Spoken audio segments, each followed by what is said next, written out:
Welcome to Visionaries Global Media, your number one source for podcasting entertainment. Visionaries Global Media, envisioning excellence on a global scale. This is Banned from Ringside. Tonight on the Banned from Ringside podcast, we creep slowly towards WrestleMania. We have your AEW Revolution picks.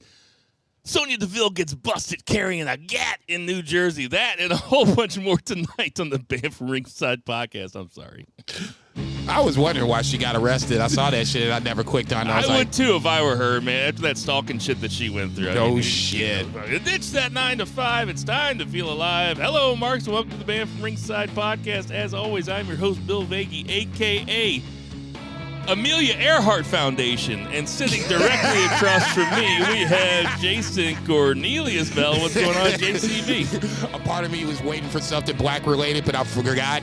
It's March already. Yeah. So quickly forgotten. It's Women's History It's Month. yes, yeah. So I'm looking forard to that. Got a bunch. I'm sure you do. That's just, the warning Sometimes shot. parameters actually help the art. You know what I mean? You say, we coming through 5 weeks. Cow.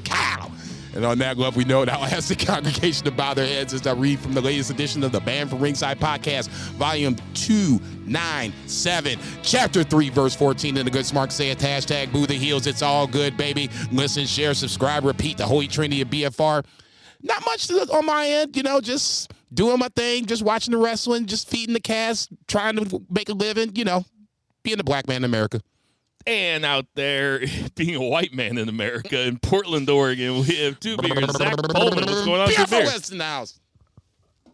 Ah, man. Get lost at that AKA. Hardy, hard. That was a good one. I like it. Pretty good. March is a good month. I get paid bi-weekly, and this is one of those months where I get paid three times, which is always dope.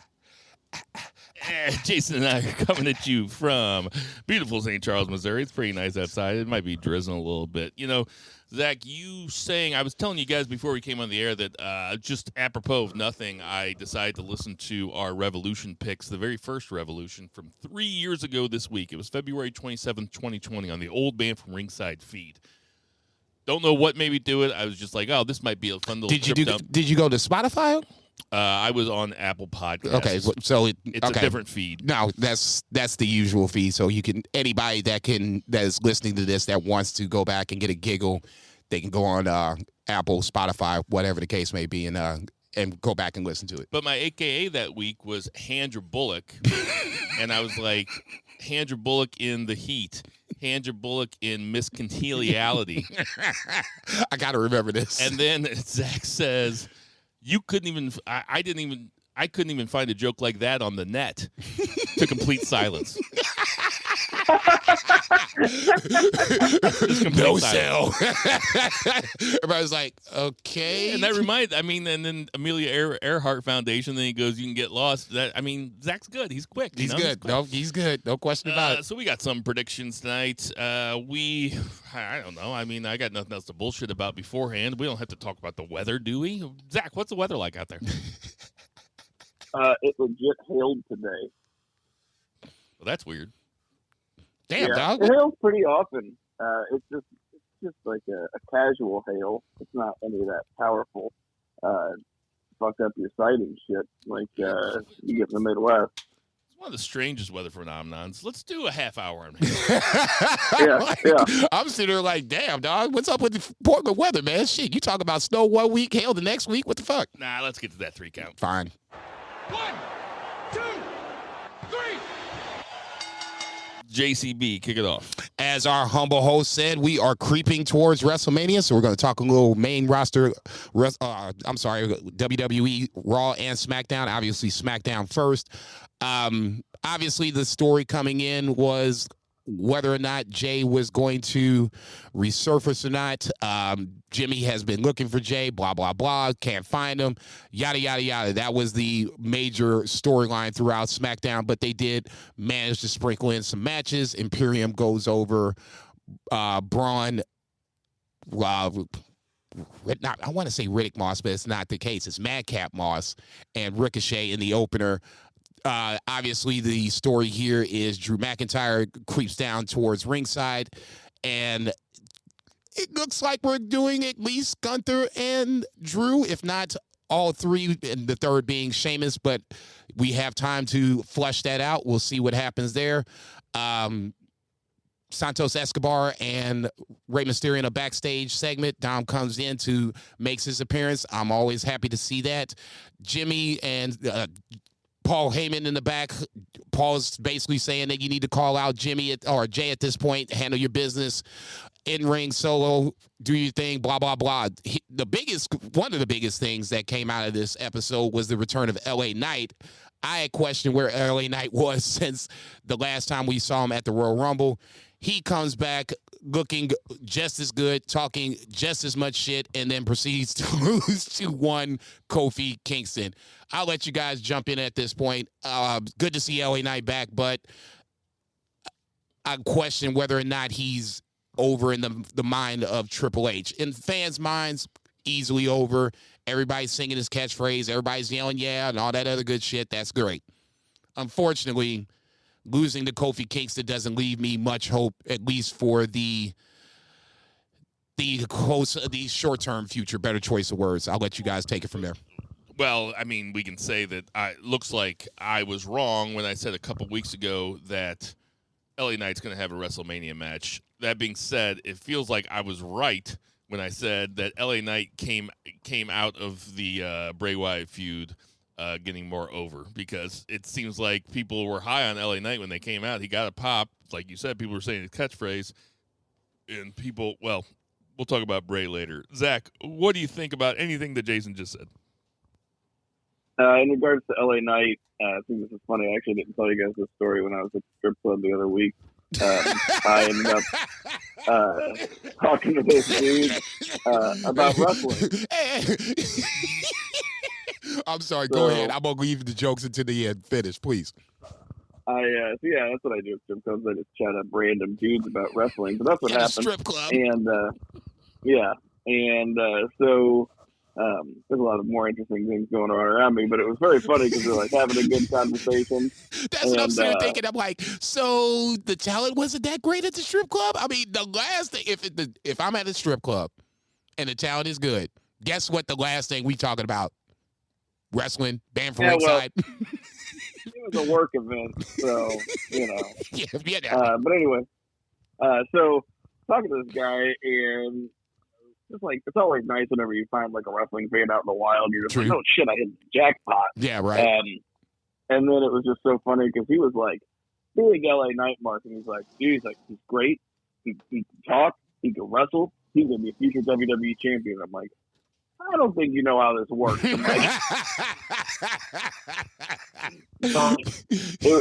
It was very funny because he was just so high on him, and I'm high on LA Knight. I think he's very talented, but I'm like, he's no spring chicken. He's going to be there to get guys over, and if the only guys that he's losing to are former WWE champions and like up and comers, like he lost to Bray Wyatt, he lost to Kofi. Both those guys are former champions.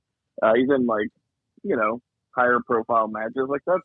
That's fine. He can be a guy to get some younger guys on the way up over and do it well. He'll get his wins, and he can always talk his way out of losing. I mean, Miz never wins a match, but he's always, in the shit. And, like LA Knight could be one of those guys. I also think it was very funny because you're talking about it, wrestling, and then, like, this is how tribal wrestling is. Like, this guy only watches WWE. And I mentioned something about AEW, and he gets, like, uncomfortable. And so I, like, had just, like, a sixth sense. And I was like, yeah, so I was listening to Wrestling Observer Radio, and he's like, oh, Meltzer. And the dude just shuts down and pretty much stops talking to me just because I said that I listened. And I was like, so what do you like get your like wrestling stuff, on Twitter and stuff? And he's like, I follow Zero News. And I was like, okay. And this conversation's over. Just very funny. But it was just a funny anecdotal thing I just had to pass on. But, yeah, I mean, LA Knight's on TV, and like I said, losing the former champs. I did like the Dom stuff. He's the highlight of the show. Who would have thought that just standing there while Buddy Murphy kisses his barely legal sister and he just standing there awkwardly as a babyface while this goes down, that he would eventually become a highlight of WWE television just by riding along with this fun little prison gimmick and being in a hot faction. But yeah, anyway. Well, it does look like we're gonna get Ray versus Dom. Oh yeah. I mean, Yep. If you don't, I'm hot. And it makes me pretty pleasantly surprised that they didn't pull the trigger on it earlier, because now Dom actually has a bunch of juice behind him, more juice than Ray. And that is the best time to do this. And, cutting a little bit further ahead, but we don't have to do it in order. I mean, Dom begging Ray to hit him and Ray not doing it and the crowd really wanting it, that bodes really well for a WrestleMania match. And I hope, I don't have very much faith in this, I hope that Ray doesn't touch him until WrestleMania. That would be perfect, but at some point, Ray's just gonna be like, "Look, I gotta beat your ass," and give the crowd a little something. I would agree with you totally. That would be, I mean, if you can keep, if that indeed happens, that will be one of the WrestleMania matches that I will be looking forward to the most. Yeah, because it would have the anticipation of, and on a much smaller scale, but when Hogan and Rock wrestled and they didn't touch for a little bit and the crowd just was like, getting into the moment, it was like, oh shit, this is really getting ready to happen.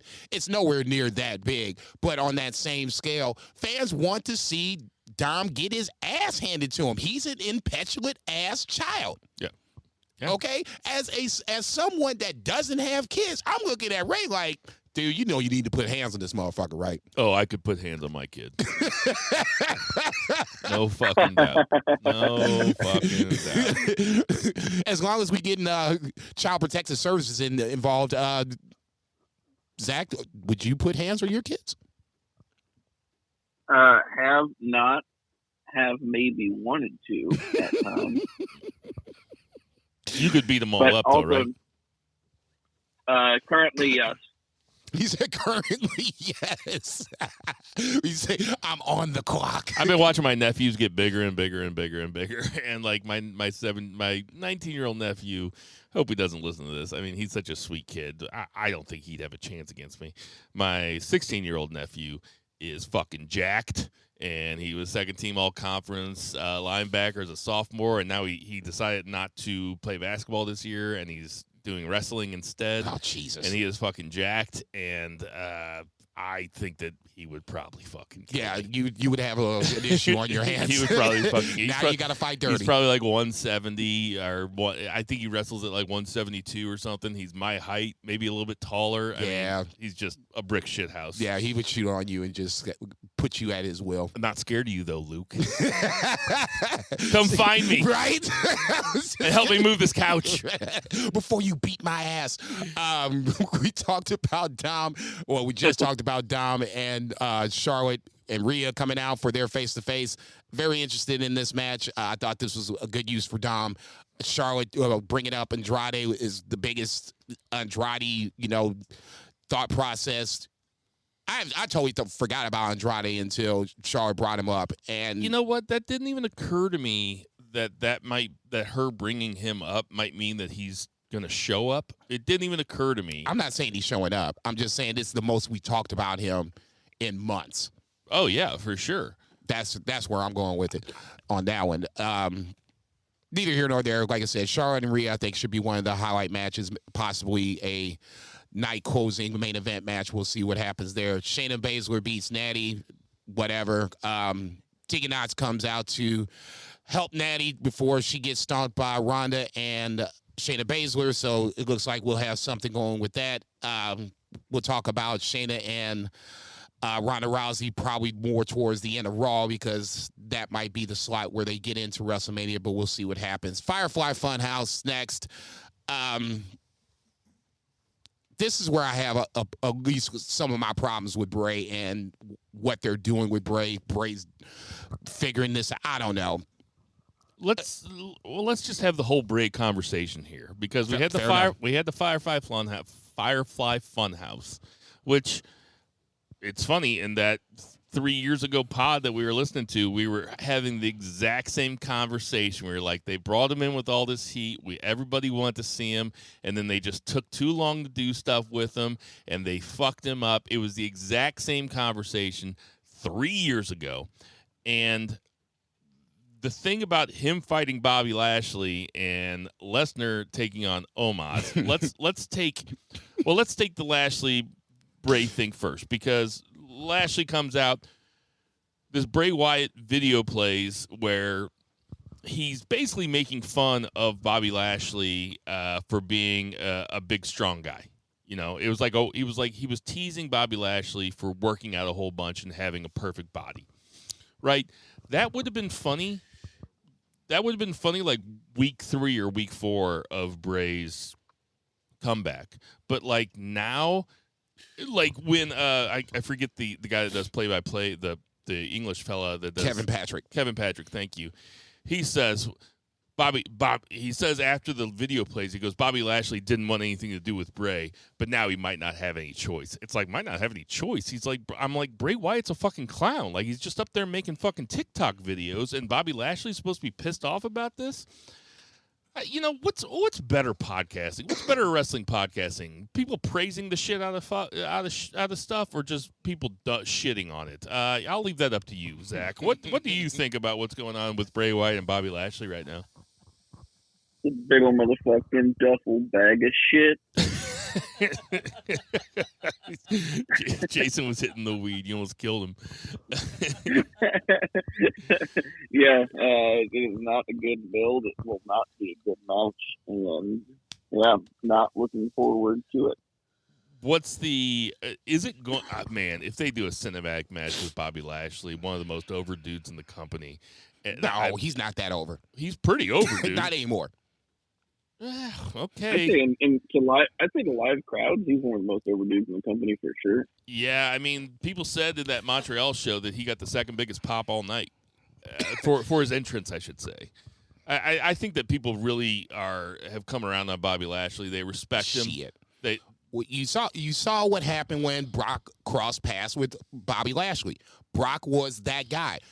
As crazy as this may sound, I expect the same thing to happen when Bray and Bobby cross paths. People are going to gravitate towards Bray for whatever reason. People are still on this storyline. They are on the Bray Wyatt bandwagon. God bless you for it. I promise you, watch what happens. Fans will, even if Bray is being booked as the heel, I promise you, fans will still stay behind him and not back Bobby Lashley.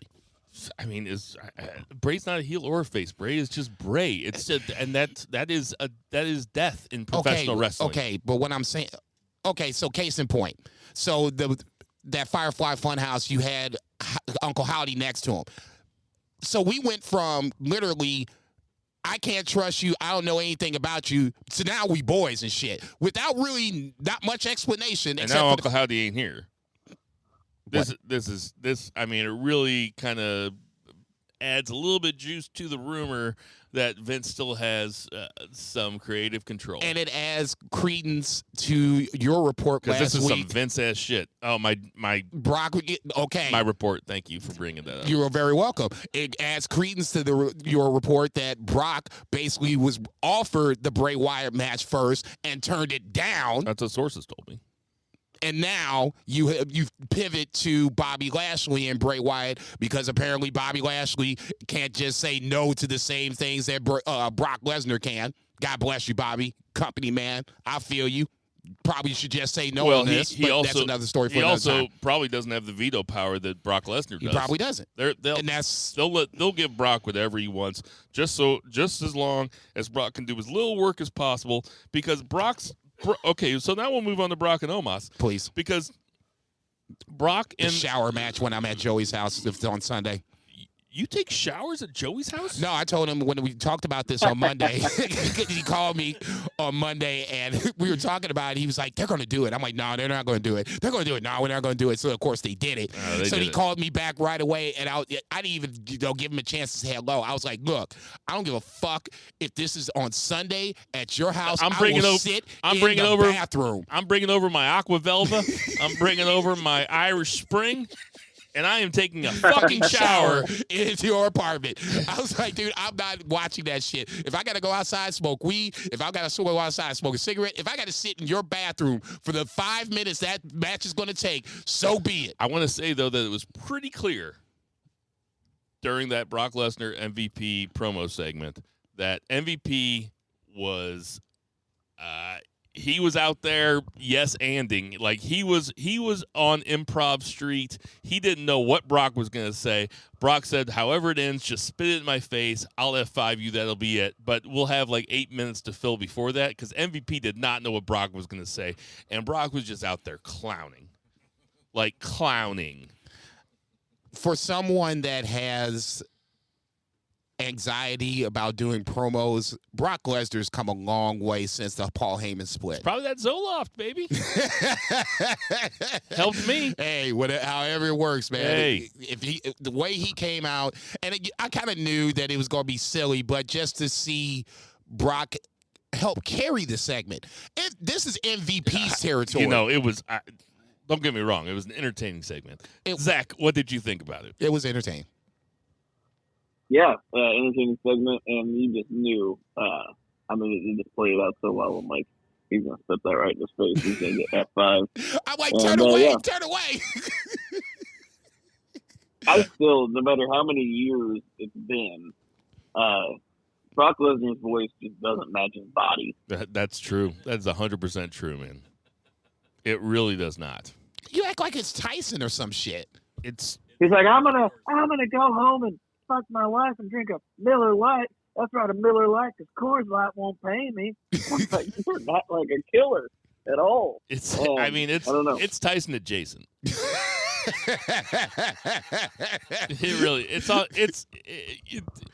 Tyson's standing on his corner and Brock's just kind of creeping over there. And Tyson's like, "Hold on a second, dude." He's like, "Get back there, get back there." He doesn't want Brock on. He doesn't want Brock on his corner. I'm dead. Listen. Out of the two matches, stand back. Stay on your side of the street. Which one would you rather see? Which one do you rather want to see as a match? Bray Wyatt versus Bobby Lashley or Omos versus Brock Lesnar? And before you answer, Zach, I just want to point out that you should have solidarity with Brock Lesnar because he mispronounced Omos the same way that you did. I noticed that. I felt very validated. I bet you did. I bet you did, Panama Red. He did it like 3 times. I think he was doing it on purpose, though. I don't. He did it so exaggeratingly. He goes, almost. But anyway, Zach, you were saying that you felt vindicated? Yes, very much so. And I actually noticed, and it was funny because I was like, how do they notice whenever I say it wrong? Because I don't ever notice. I just feel like I'm just saying the name. And then he said it. I'm like, oh, yeah, that was wrong. Yeah, but it is so validated that I wasn't the only one. But as far as the two matches, that is really not tough at all. It's going to be Bray Wyatt and Bobby Lashley for sure because I don't want to see Omos on my television screen ever. And I wish the best for him in life and for all the plane rides that he has to take where he's very uncomfortable. But, yeah. There you go. True words ain't been spoken. Man. That poor bastard. God Can damn. you imagine him flying? Fuck no. Oh, no. I would rather see Brock Lesnar versus Omos just because I'd rather see Brock Lesnar versus any of those. I'd rather see Brock Lesnar than any of those guys fighting. Omos is not yet 30 years old. He's still a really young guy. It's weird calling him a kid, but he is a kid, even though he's 7'5". But I would just rather watch Brock Lesnar. I would rather watch Brock Lesnar wrestle Period. Here, let me give you a noogie. Yeah. All right, Jason, what's next? Karrion Kross versus Rey Mysterio was next. Once again, Dominic Mysterio all involved in this, costing Rey Mysterio the match. Karrion Kross chokes out Rey Mysterio, assists to Dom. Once again, like you said, think we're leading towards the eventual WrestleMania match. And then Bloodline closes SmackDown. I didn't think that Jay was coming out, but I guess that's just me being naive. Jimmy calls out Jay. Sammy comes out instead. They argue for a little bit. Both guys have points. You can't really say that either guy is wrong if you look at it from their perspective. I could see why the other is upset. Jay starts to come down. Jimmy jumps Sammy. Sammy catches Jimmy while he's trying to wave Jay down. As Sammy goes out, he and Jay kind of look at each other. Nobody does anything. Sammy dips off. So once again, another just cliffhanger to keep you coming back for next week's SmackDown, obviously tomorrow night, where we'll see Roman Reigns and Cody Rhodes. On top of that, we'll have to answer whether or not Jay and Jimmy reunite in time for their WrestleMania match versus Kevin Owens and Sami Zayn. Zach, what are your thoughts about where the Bloodline story is right now? I think it's in a really good spot. I mean, we still got some weeks to WrestleMania. They are going to want to keep us on our toes about some of this stuff. I think by, 3 weeks, we're like 5-6 weeks out. I'd say by 3 weeks out, we need to have matches like solidified. But I think this build and the uncertainty is compelling television. And it's still probably the best thing going as far as storytelling and American wrestling television right now. So totally agree. I'm still way into it. We thought that we knew where they were going at Elimination Chamber.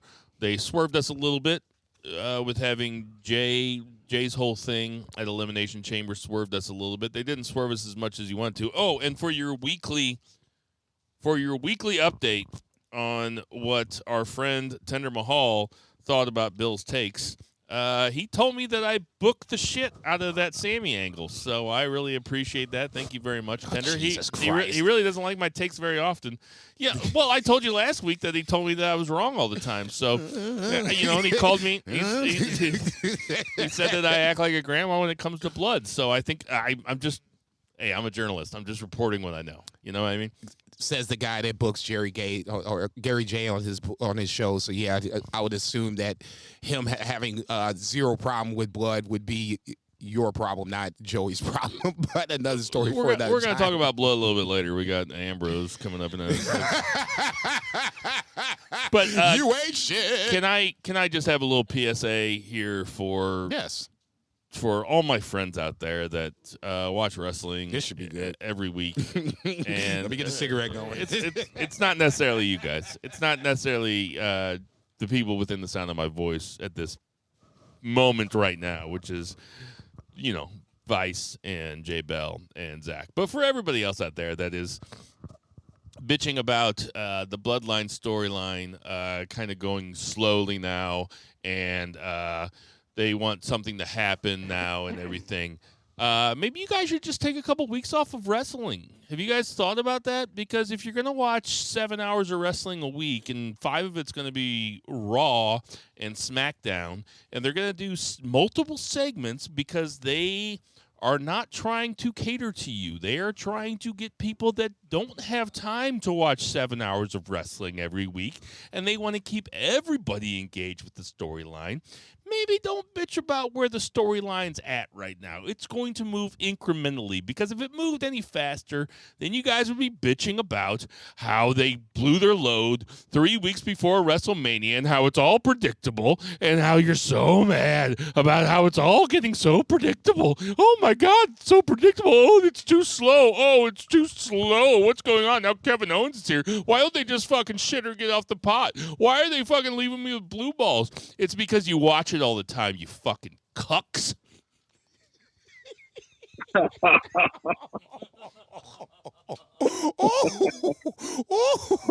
That's what I have to say about it. I'm not sure if I can come. What the? Oh, hell no. Listen. That's just, that's. I think that we should start doing TikTok. I think that would be a really good TikTok. We could probably get so many more listeners. Just people getting mad at me. Yeah. Yes. You know what I mean? Yes. Me too. I was about to say, it's not like I haven't had a hot bad take in God knows how long. Jesus Christ. Good point, though. Thank you. But I think it's just the instant gratification of this generation. It's 6 weeks out. You know what I'm saying? I mean, damn. What if this shit unfolded like you said 3 weeks before WrestleMania? I would be pissed.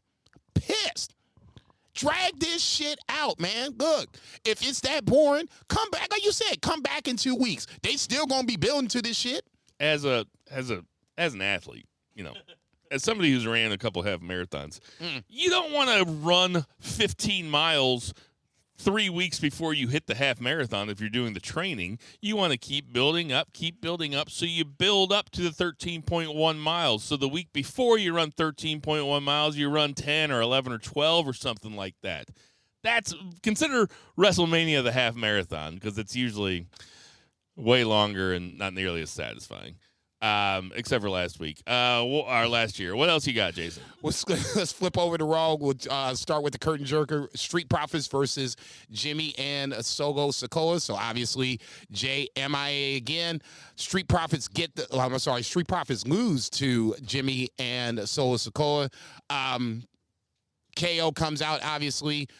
Glaze the SmackDown. We'll talk about that, obviously, in a little bit. Another seed to the eventual tag team title match that we all expect to happen at WrestleMania. MVP Lounge, we already talked about that for a little bit. Lita and Becky, backstage segment. Okay, it is what it is. Cody and Chad Gable, the next wrestling match coming up. I said last week that, especially with Roman Reigns not being around, that Cody Rhodes would have to carry the load of this feud for a little bit, kind of the same way with Brock Lesnar and Roman Reigns back in the day. Funny how things kind of flip. Life is weird that way.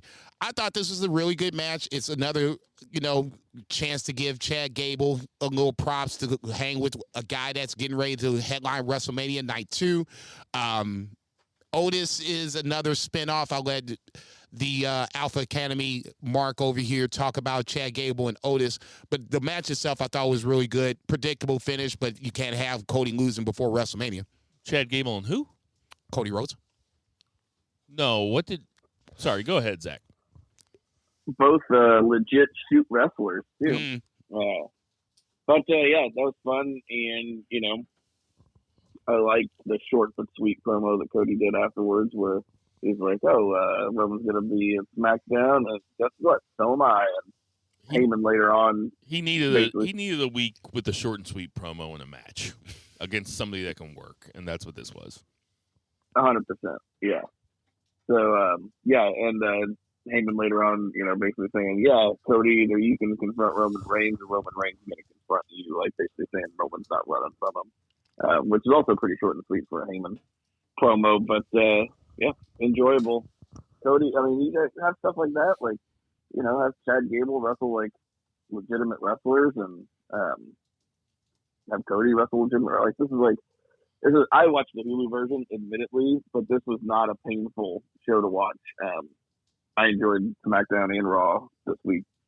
I, too, watch the Hulu version these days, and it was a pretty enjoyable Raw. That was a very enjoyable match. I mean, I skip through a lot of stuff when I watch even the Hulu version, just because, I got TCB at work, guys, But this is true. You got money to watch. Well, yeah, and, my title at work is Business Execution Associate. Business, because that's what I take care of. Execution, because I execute. And associate, because I didn't plan for the future when I was in my 20s. So just associate. But this was a very, very enjoyable match. I really think that we talk about Gargano being the babyface underdog wrestler that could take the world by storm. someday could catch heat, someday could catch fire, and fuck around and win the big belt. I think the same thing is true about Chad Gable. I knew you were going to say that shit. I mean, I might be wrong. I'm wrong all the time, and I don't mind being wrong. But like when I'm right, I'm right. Like Brodus Clay is currently Jesus the NWA Christ. champion. The other thing that fucking Billy Corgan. I love Billy Corgan. Fuck. Now I forgot what I was gonna say. Anyway, go ahead. The world is a vampire. I remember this is just quick sidebar That's for a call 30 back from like 100 episodes. Yes, I remember that episode. I was just like, for the 15th time you guys were doing it, I'm like, okay, that's enough. My Billy Corgan impression is top notch. I'll let you drop that in whenever you're ready. Baron Corbin gets cut off backstage. Today is the greatest day I've ever known. All right, go ahead. Not bad. To switch over to KO. So obviously there's going to be something with Baron Corbin, probably post WrestleMania. Right now he's just getting the Heisman from everybody. Whatever, doesn't matter. I only like Baron Corbin anyway. Judgment Day. I'm sorry. Go ahead. I remember what I was gonna say. You said Otis. That's not his name anymore. Oh, Jesus fucking Christ. He's Otis because he's joining the Maximum Male Models. He ain't joined them motherfuckers yet. That is something to be joined them. Has he joined them yet? No, but he will. Okay, well. He's going to. As far as I'm concerned, Mama called him Otis. I'm going to call him Otis.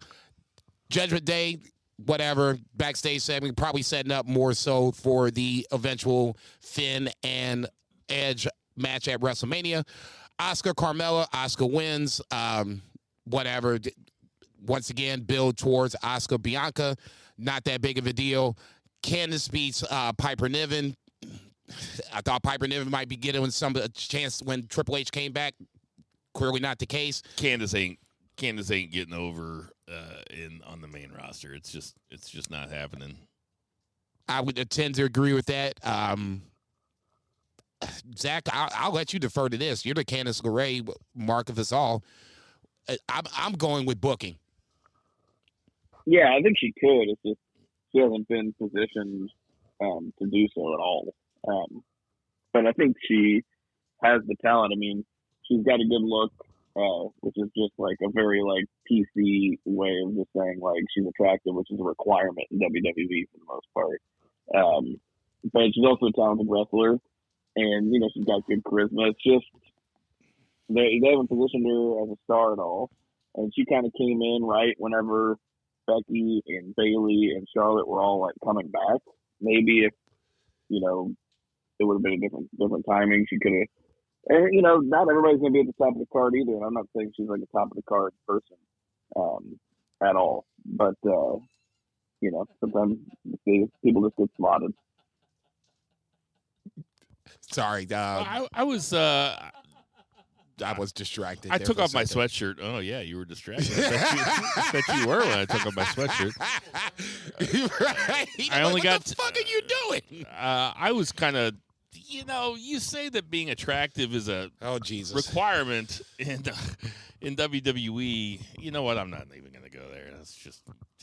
there's no road that I can go down. Were you gonna name an unattractive woman? I was going to name a bunch of them.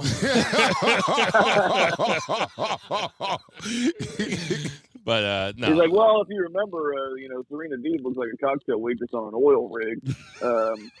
And that is funnier than anything I ever said about Serena Deeb. I used to say she looked like a Applebee's bartender. Yeah, saying she was a cocktail waitress on an oil rig is... Did you just make that up? God damn, that is fucking good. Oh, my God. That is fucking good. That's amazingly fucking funny, man. That's horrible, I don't want to talk about the attractiveness. You ate shit. Listen, I stopped thinking about the attractiveness of wrestlers ever since Eve left. Ooh, Eve Torres. Oh, God, Eve Torres. Jesus Anyway. fucking Christ. So. Go ahead. Quarterback it. Well, I was just seeing where we were at here. So Johnny Gargano backstage, Miz coming out saying he's going to be the host for WrestleMania. Seth stomps him out, calls up Logan Paul. Logan Paul apparently going to be on Raw next week. So that will probably lead to their WrestleMania match. Man, you got to have a really strong Bluetooth signal. Oh, yeah. For your Bluetooth to hit the Jumbotron. Like, I gotta be careful next time I'm at a live show. Is my Bluetooth gonna hook up there? I was like, God knows what Aaron's getting ready to yell at you for. Shit. I was saying, aren't you still at Raw? Yes, still at Raw. It's the last segment. We gotta leave in 20 minutes. Backstage segment with Damage Control and Austin Theory. We should point out about this Rollins-Miz thing, though, that Rollins is fucking over as a babyface. Like, he is mad over. And that Rollins-Logan Paul match, it's going to be Logan Paul's best match. I'm sure of it. Okay, so I'm sure of it. Let's sidebar on that for 30 seconds because I kind of wanted to talk about it, but let's talk about it anyway. This has the potential to steal the show, number one. No doubt. Number two, Logan Paul's best match, in my opinion, was Roman Reigns. You're saying this could possibly supersede that? There's absolutely no doubt. Two Beer? I'm sorry, but I lost. I was talking to my kids and got distracted. Do you think that Seth Rollins, Logan Paul has a chance to be better than Logan Paul versus Roman Reigns? Oh, yeah. Yeah, I mean, I think it's going to possibly, like, whatever night it's on, it's like a possible show stealer. Yeah, so he just basically agreed with both of us. You said it can steal the show, and I said it's going to be it's going to be Logan Paul's best match. He's only had two, basically. Three. Right? Three. I guess if you include the Royal Rumble, it's 4. Right. But, I mean, this is going to be his best match. Seth Rollins is one of the best wrestlers in the world. And Logan Paul obviously can fucking go and he's a freak athlete. He raised the bar on Roman Reigns matches. He made that was Roman Reigns' best match of last year. Yeah, probably. That's not a beefer That's not a beefer category. I guess it could be. Anyway, I'm looking forward to Logan Paul coming face to face with Seth Rollins. Sorry, Seth freaking Rollins next week. Dude, did you just get a check? I'm really looking forward to the premium live events where all my favorite superstars come out. He said all his favorite superstars come out. That was good. You didn't even have a copy. Lashley's crushes Elias.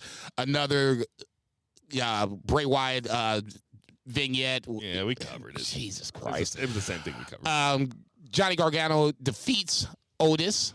But obviously, not yet. Maximum Male Miles, obviously, at ringside. So we're leaning towards an Otis and Maximum Male Miles reunion, pairing, whatever you want to call it. That's good, by the way. That's good for Otis and also good for Chad Gable. And also good for the Maximum Male Models.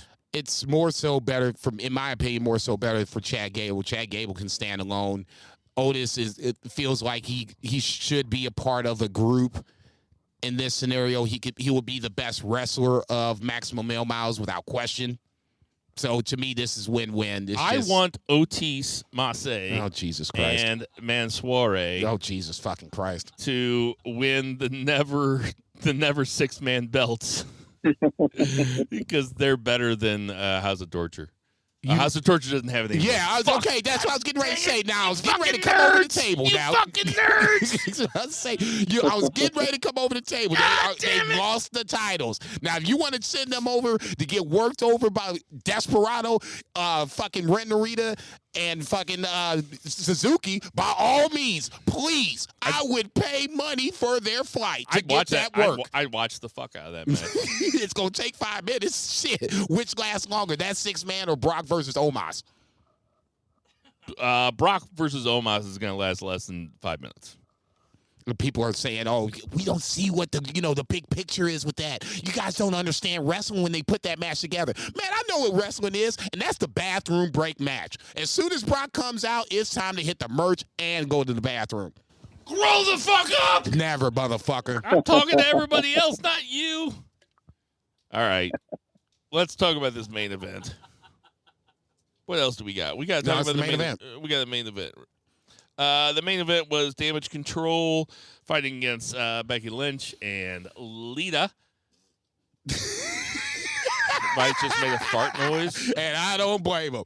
Vice just made a fart noise, and he was exactly correct.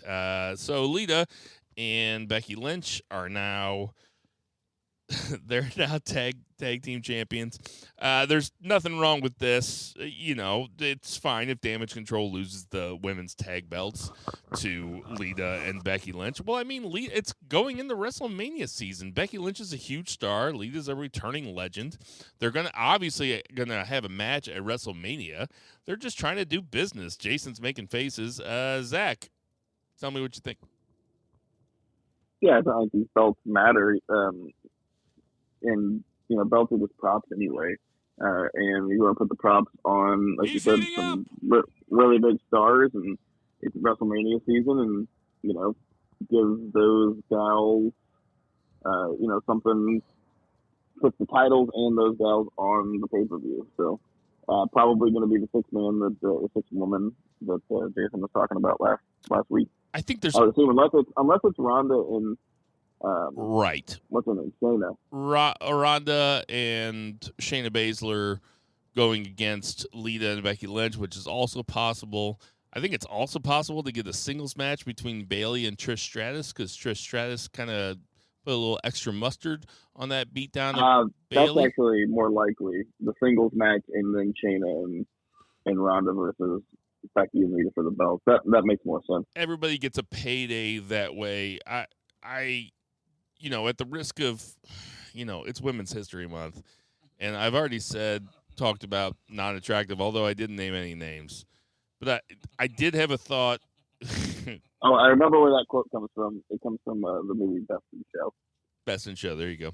I also had a thought that Lita and Becky Lynch heading down to the ring together reminded me of the scene in Back to the Future 2, where Biff is in the car with his grandpa.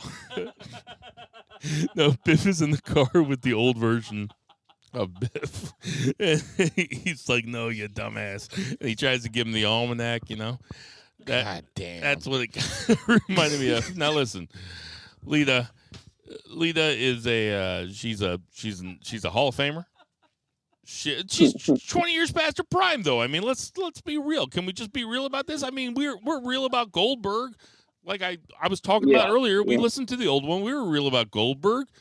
Somebody said on Twitter that Lita was moving around like Great Khali. Man, hell no. Oh, no. I'm so glad I did not take Almost that killed drink me. Of beer. Almost killed me. Jesus Almost, Christ. but she nailed the moonsault, though. Can we just say she nailed the moonsault? Otherwise, she'd be dead, and there would be no title change. Right. It took her a while to climb up there, though. Stop. Yeah. That was great. Muto. That was KG Muto last week. I'm like, don't do it. Don't you do this shit. You 60. Don't you moonsault off this top rope. Lita looks great, and I'm glad she's getting a payday. She is certainly a huge star, and they certainly afford these same opportunities to male legends. And it's tougher for a woman because they have to look. They are held to higher beauty standards than men. There is no doubt about that. I'm just saying, the same way I would make fun of an old guy, the same way I made fun of Goldberg trying to jackhammer Undertaker, is the same way that I will make fun of Lita not really looking very quick. Putting the Poon in Punjabi prison. All right, Jason. Anything else that we have to talk about? Well, I'm sorry. I'm gonna have to, get my little 2 cents in on this main event. Did I not let you talk about it? I'm sorry. Look, I'll be brief. Number one, I agree with Lita and the Lita analysis. Probably just not in position to be where she should have been in this match. 20 years, ring rust, I get all that. I get it. I'm not expecting her to come out and look good. My biggest problem with this is what I've always said about tag team wrestling. I don't give a fuck if it's WrestleMania season or not. When you bring Trish Stratus down, that screams 6-woman tag. I don't understand why we're doing a title change when the ultimate goal is a 6-woman tag. That doesn't even make any sense. That's what I meant to do. Okay? That makes 0 sense. You can still accomplish 2 goals at the same time. You can still have Damage Control retain the titles, because God knows they've been the champs for a hot little minute, lost the titles and then got them back, and then they lose to the makeshift team of Becky Lynch and Lita.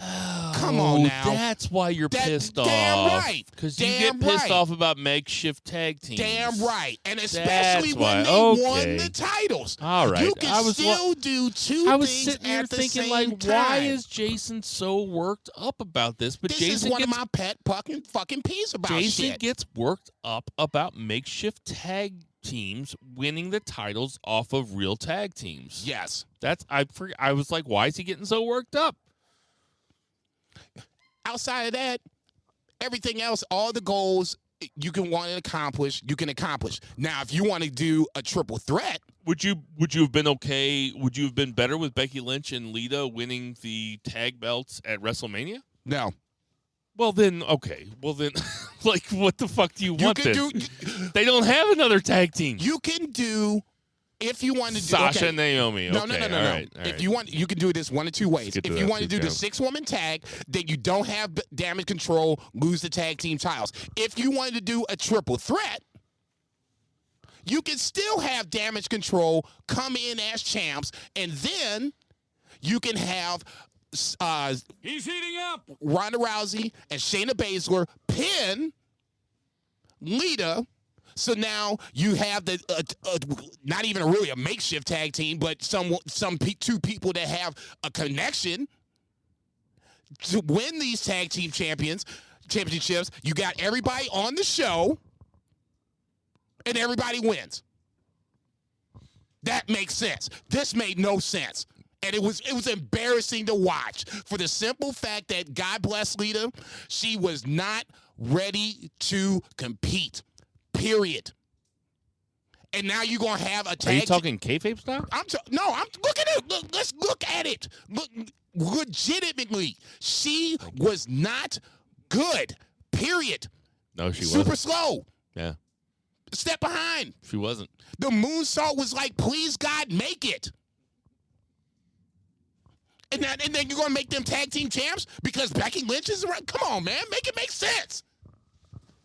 It's the alternate 2023. I don't give a rat's It's after ass if Lita it's came back and gave Becky the sports Come on, almanac. man. Come Let's get to that 2 count. 1,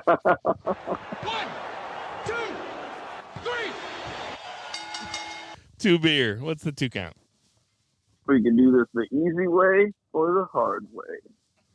The easy way. I always love that. Anyway, AEW, we'll get back on track here. We won't really get into the odds and ends. We got a pay-per-view coming up here. But Rampage was a surprisingly good show this week, so I'll just roll through it.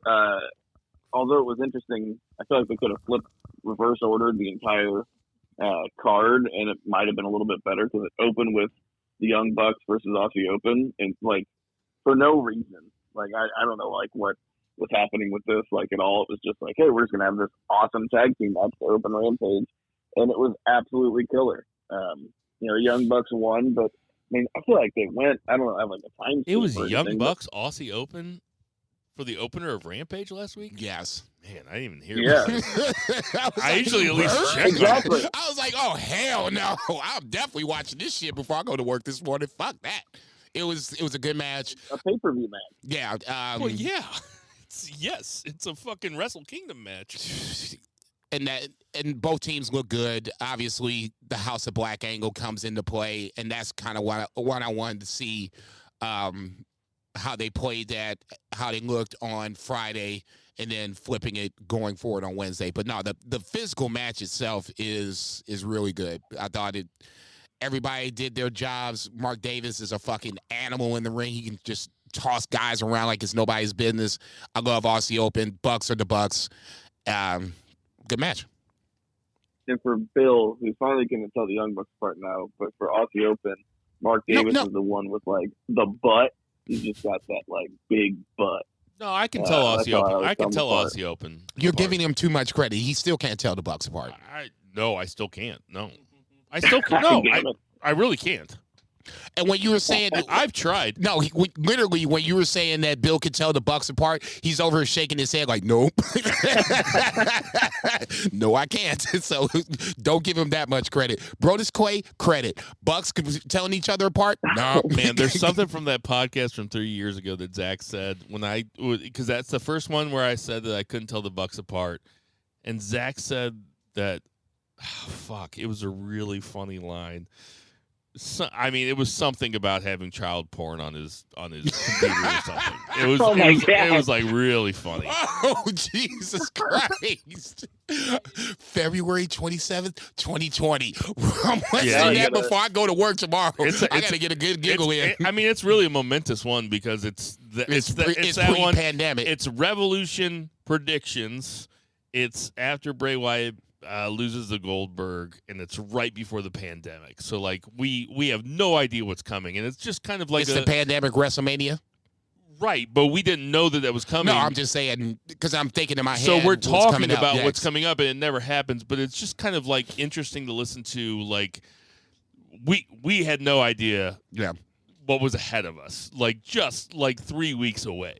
That's like, crazy. we were just carrying on as you know. As we do. Right.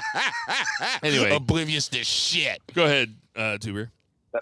That's funny. So, on that same vein, I feel like some people I've seen describe FTR as FTR hair and FTR bald, which is really funny. Because they couldn't tell those guys apart, and also, like, with the name confusion. I was online for, maybe 3 minutes, on social media this week, because I haven't been doing it this year at all.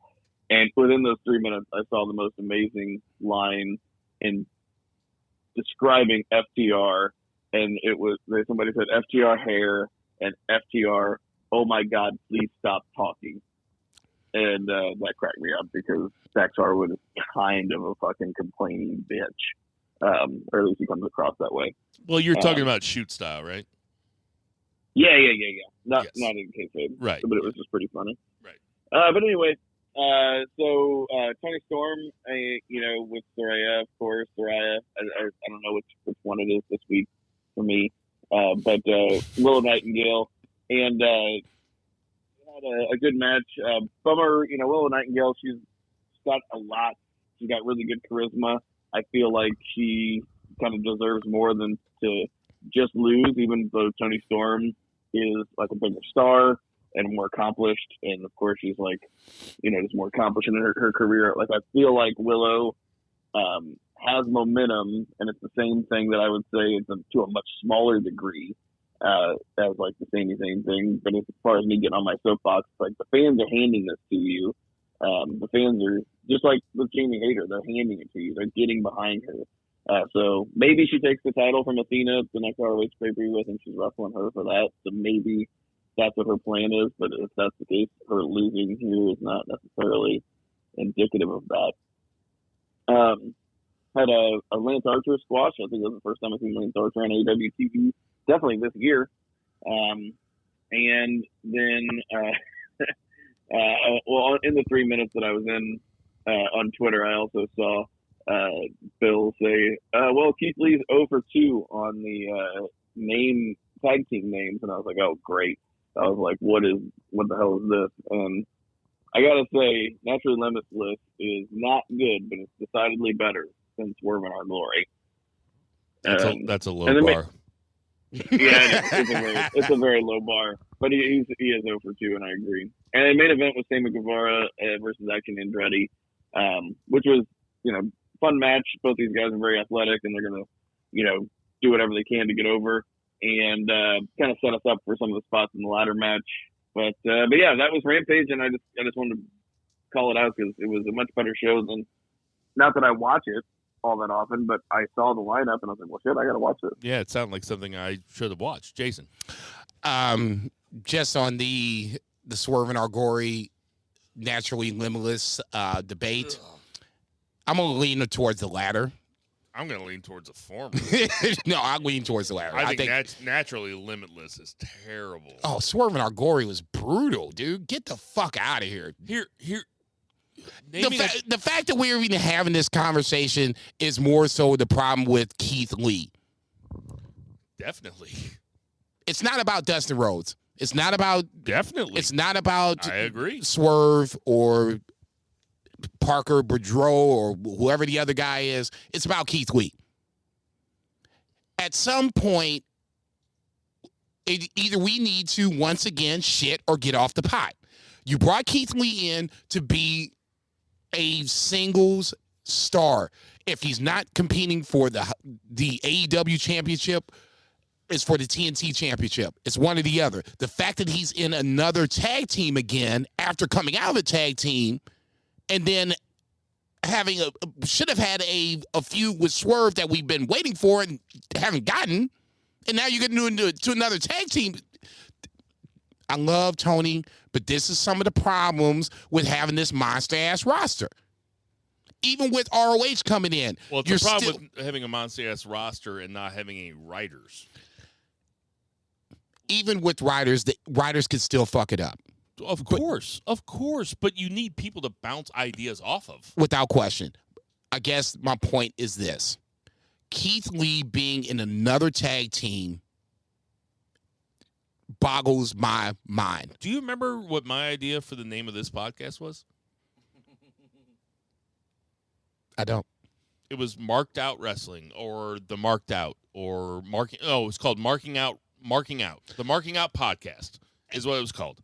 There was marking out that you were beat like, us beforehand. And you were like, now listen, I played in bands for a long time. This is what playing team sports as children teaches you. Mm-hmm.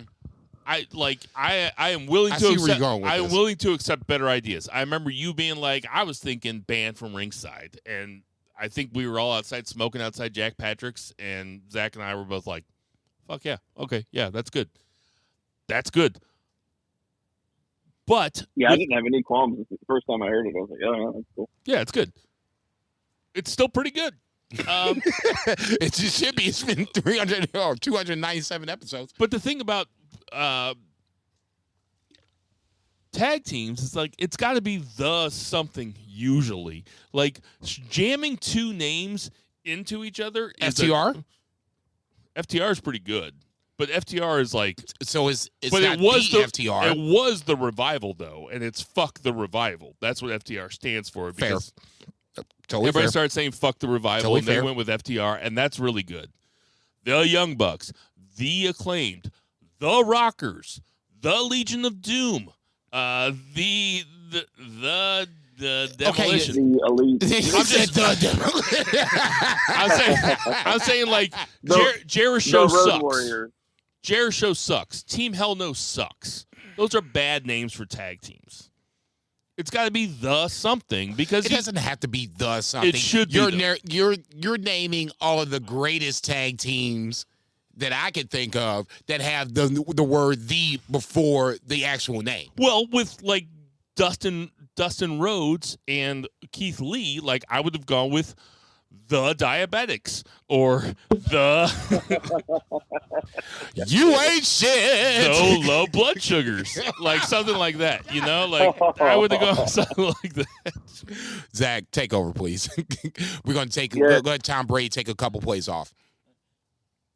You know how you look at like white blonde chicks and you're just like she's really into black dudes. You can just like tell. It's kind of like Justin Rhodes and tag team partners. You just look at him and you're like, he really likes tagging with black dudes.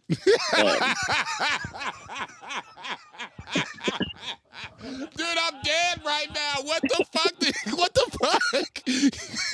fuck? Hey. I'm gonna say this right now. Whatever strain you have, text me that strain. because I want to have some of that.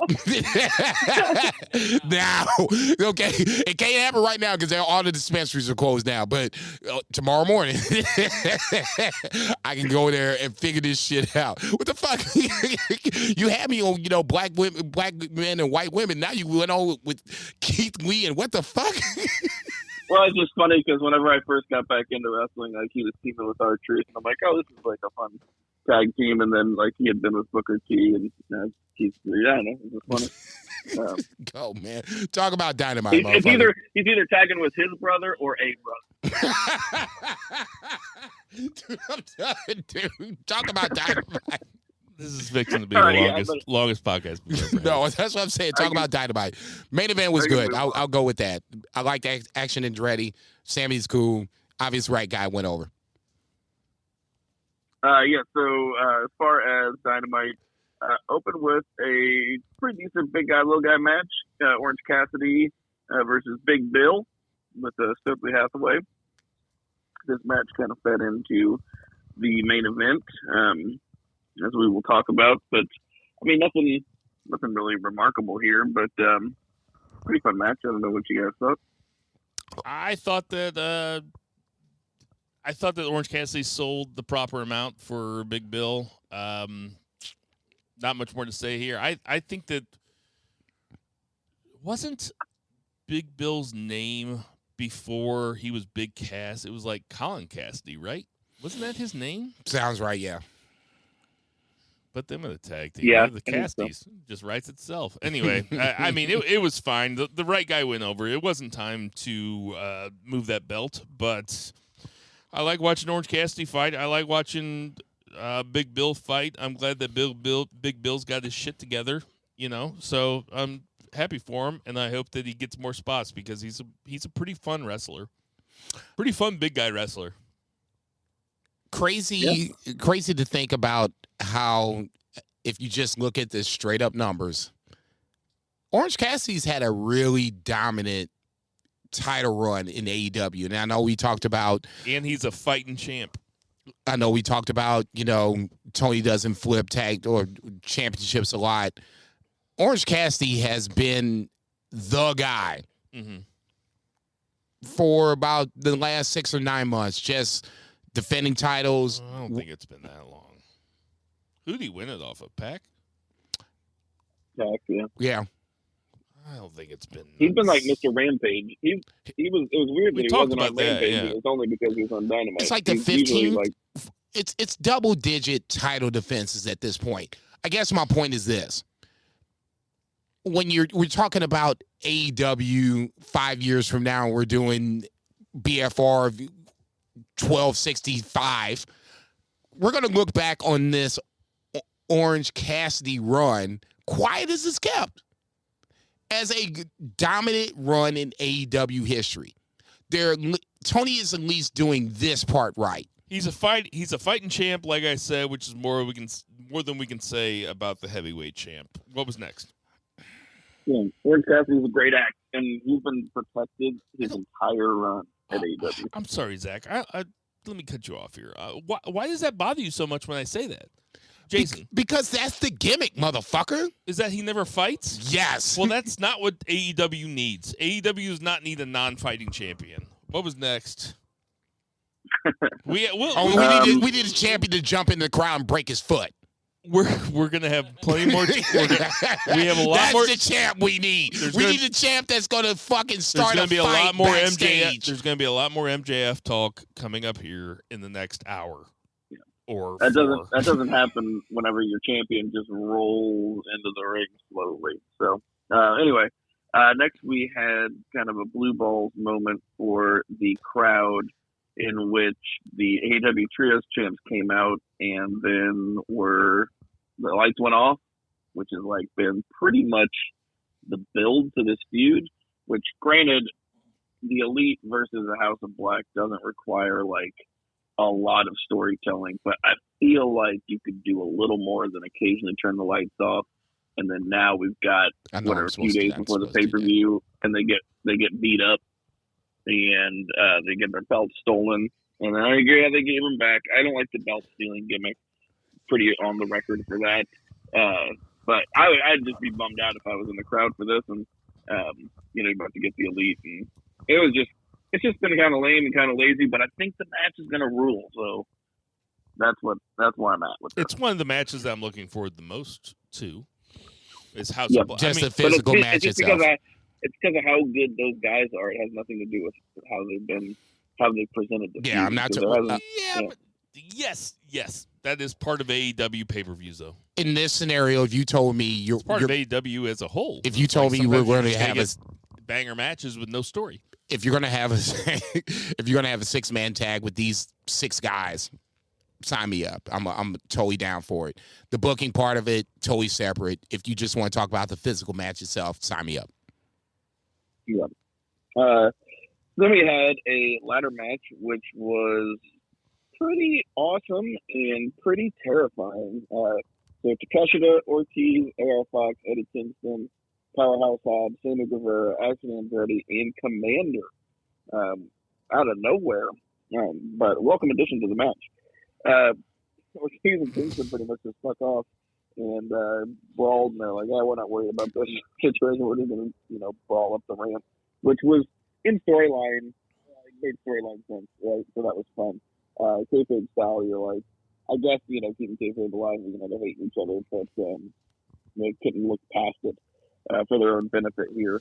But this thing was nuts. There were a lot of botches, like Action Andretti and Sammy Guevara with the Falcon Arrow attempt, and Action Andretti, super green dude. I empathize, but it was just scary to watch him coming down on him. I can't do any of the shit that they do. So, but I'm just saying, like, it was bonkers. And he got his leg caught whenever he was coming down. Scared me to death. Powerhouse Hobbs just being such a huge man on such a broken ladder, having to stand on the very top of it in order to reach the goddamn ring, the brass ring. That was scary. I mean, you got the referees on the bottom of it, like holding the ladder up, like the flag at Iwo Jima. There's just like so many of them. It was Zach, just different. Zach, move your phone just a little bit. Like we're having a hard time hearing you. I heard you say that the referees look like Iwo Jima, which is really, really fucking funny. Sorry, I had my AirPods in, so okay. I was, so hopefully you can hear me better. All good. I understood everything you said. I just wanted to put it out there. Don't worry, I'll cut this part out of the podcast. Yeah, exactly. You want to end it before I go evil? I think that Zach pretty much nailed everything that I thought about this. This is right when the baby went to bed, so right when I came out, this ladder match was in full swing, and it was pretty exciting and pretty dangerous. Listen, the botch that Action Andretti and Sammy Guevara had was one of the worst botches you'll ever see in a ladder match. Downright dangerous. They both could have been paralyzed. Like really, the way that it went down, they both could have been paralyzed. I don't want Tinder Mahal to text me tomorrow and tell me that I'm being a grandma talking about on this one. It was gnarly though. It was a gnarly botch. You saw it, Jason? No, Bo texted me on it, and when he texted me, I just gotten home like 10 or 15 minutes ago, fed the cats, whatever. I'm, getting my high on. I'm getting ready to start watching this shit. And he had texted me when I literally had the remote in my hand. I'm starting to, get the shit together. And his text came through with Andrade versus Andrade. And I'm just like, Andrade came back? And I'm like, what the fuck? Sound like somebody else got their smoke on. So I'm like, instantly, I'm like, ooh, this is going to be good. So now I watched this shit and I was like, okay, he met Action Andrade. Whatever. That spot was dicey at best. It would have been fine with a couple of pros, but it wasn't a couple of it was Action Andretti, who's only been a pro for only so long, or at least he's only been on TV for and so one of the long. Craziest motherfuckers on the roster in Sammy Guevara. Right. I get it. Yes. And Action Andretti clearly was like, I can do this. And I kind of felt bad for him afterwards. He finished the match, and there was a couple more spots that he did after the match, or during the match, that were really fucking cool. My favorite spot of the match was the Blue Thunder Bomb by Takeshita, which was on, who was that on? Was that on Sammy Guevara too? Honestly, I can't remember. I mean, that was an insane spot, and a perfectly executed spot also, in stark contrast to what we saw earlier. True. Either way, these were guys that were trying to make their name, like Commander, the thing. Zach mentioned kayfabe in a ladder match, and there is no kayfabe in ladder match. There is no, I need to go for the belt. It is like, no, I'm going to do the biggest spot ever. I'm going to cause the most damage, do the biggest spot, and if you hate non-kayfabe stuff, if you're a lover of kayfabe, just skip ladder matches altogether. Like they don't make any sense. None. Like they are spot fest. No, the Iwo Jima joke that Zach made, it makes sense more so at the end because Hobbs, he had a hard time getting down. No, God bless him. Hobbs takes out the fucking ladder and then he uses that same jacked up ladder to go up and try to get the ring, and obviously I saw some dude get just roasted on Twitter last night because he was like, "Why are the referees holding the ladder? What the fuck? Why do referees help somebody win?" And somebody was like, that's happened in every single ladder match in history." And he was like, "No, it hasn't." And then people just start posting pictures of like Jeff Hardy getting ready to jump off a ladder and a bunch of referees standing around at the bottom. It's just like, I know that every ladder match. I know that kayfabe is dead, but you also don't want the actual performers to be dead. Hobbs had a hard time getting down. I didn't think he was going to get down. I was like, why'd that motherfucker standing on the very top? Just the flip side of it, because I'm one of those guys He's so huge. No, I'm one of those guys. I'm one of those guys like, okay, the referees are holding this fucking ladder. I get it. You don't want anybody to get hurt. But damn, then, bring it down a couple feet. Get a bit more industrial ladder. I don't give a fuck. I'm telling you, I think it's because there are guys out there that aren't very experienced. How many ladder matches do you think Powerhouse Hobbs has had? One. How many ladder matches do you think Action Andretti has had? One. Right. None. One. He just did it. Exactly. I think it's a bunch of inexperienced guys. Okay, but I'm not criticizing them, and I'm not and I'm not saying that you're wrong either. But I get what you're saying. It's got to be somewhere in the middle where you have these guys. You need a Shelton Benjamin. You need a Matt Hardy. You need guys like that to be a ring general for shit like that, and not have just a bunch of guys that you need veterans. And as much as we shitted on, and I'll say it, as much as I shitted on Natty being in the Elimination Chamber, that's makes probably her sense. Part. There you go. Yeah, that's the reason. That's how she makes her living. It's probably be being around, in making sure that these women aren't killing themselves Bingo. during ladder matches. Bingo. And God forbid if something that would have happened last night with especially can you just imagine Matt Hardy being in there and just like the camera's cutting off from him and he's just like, no. He's like, don't do that. Cut it out, guys. You got it. Go ahead, John. Anyway, Powerhouse Hobbs wins, which is a great outcome. Would you agree, Zach? Oh, yeah. I just keep giggling to myself thinking about him standing at the top of that ladder and how it does seem so funny and overkill. It's just like the equivalent of some dude standing bare ass with his pants around his ankles at a urinal. I don't get the job done. I don't think he was supposed to. I don't think he was supposed to stand on the very top. I think he got up there and he was like, "Oh, I'm not fucked up here."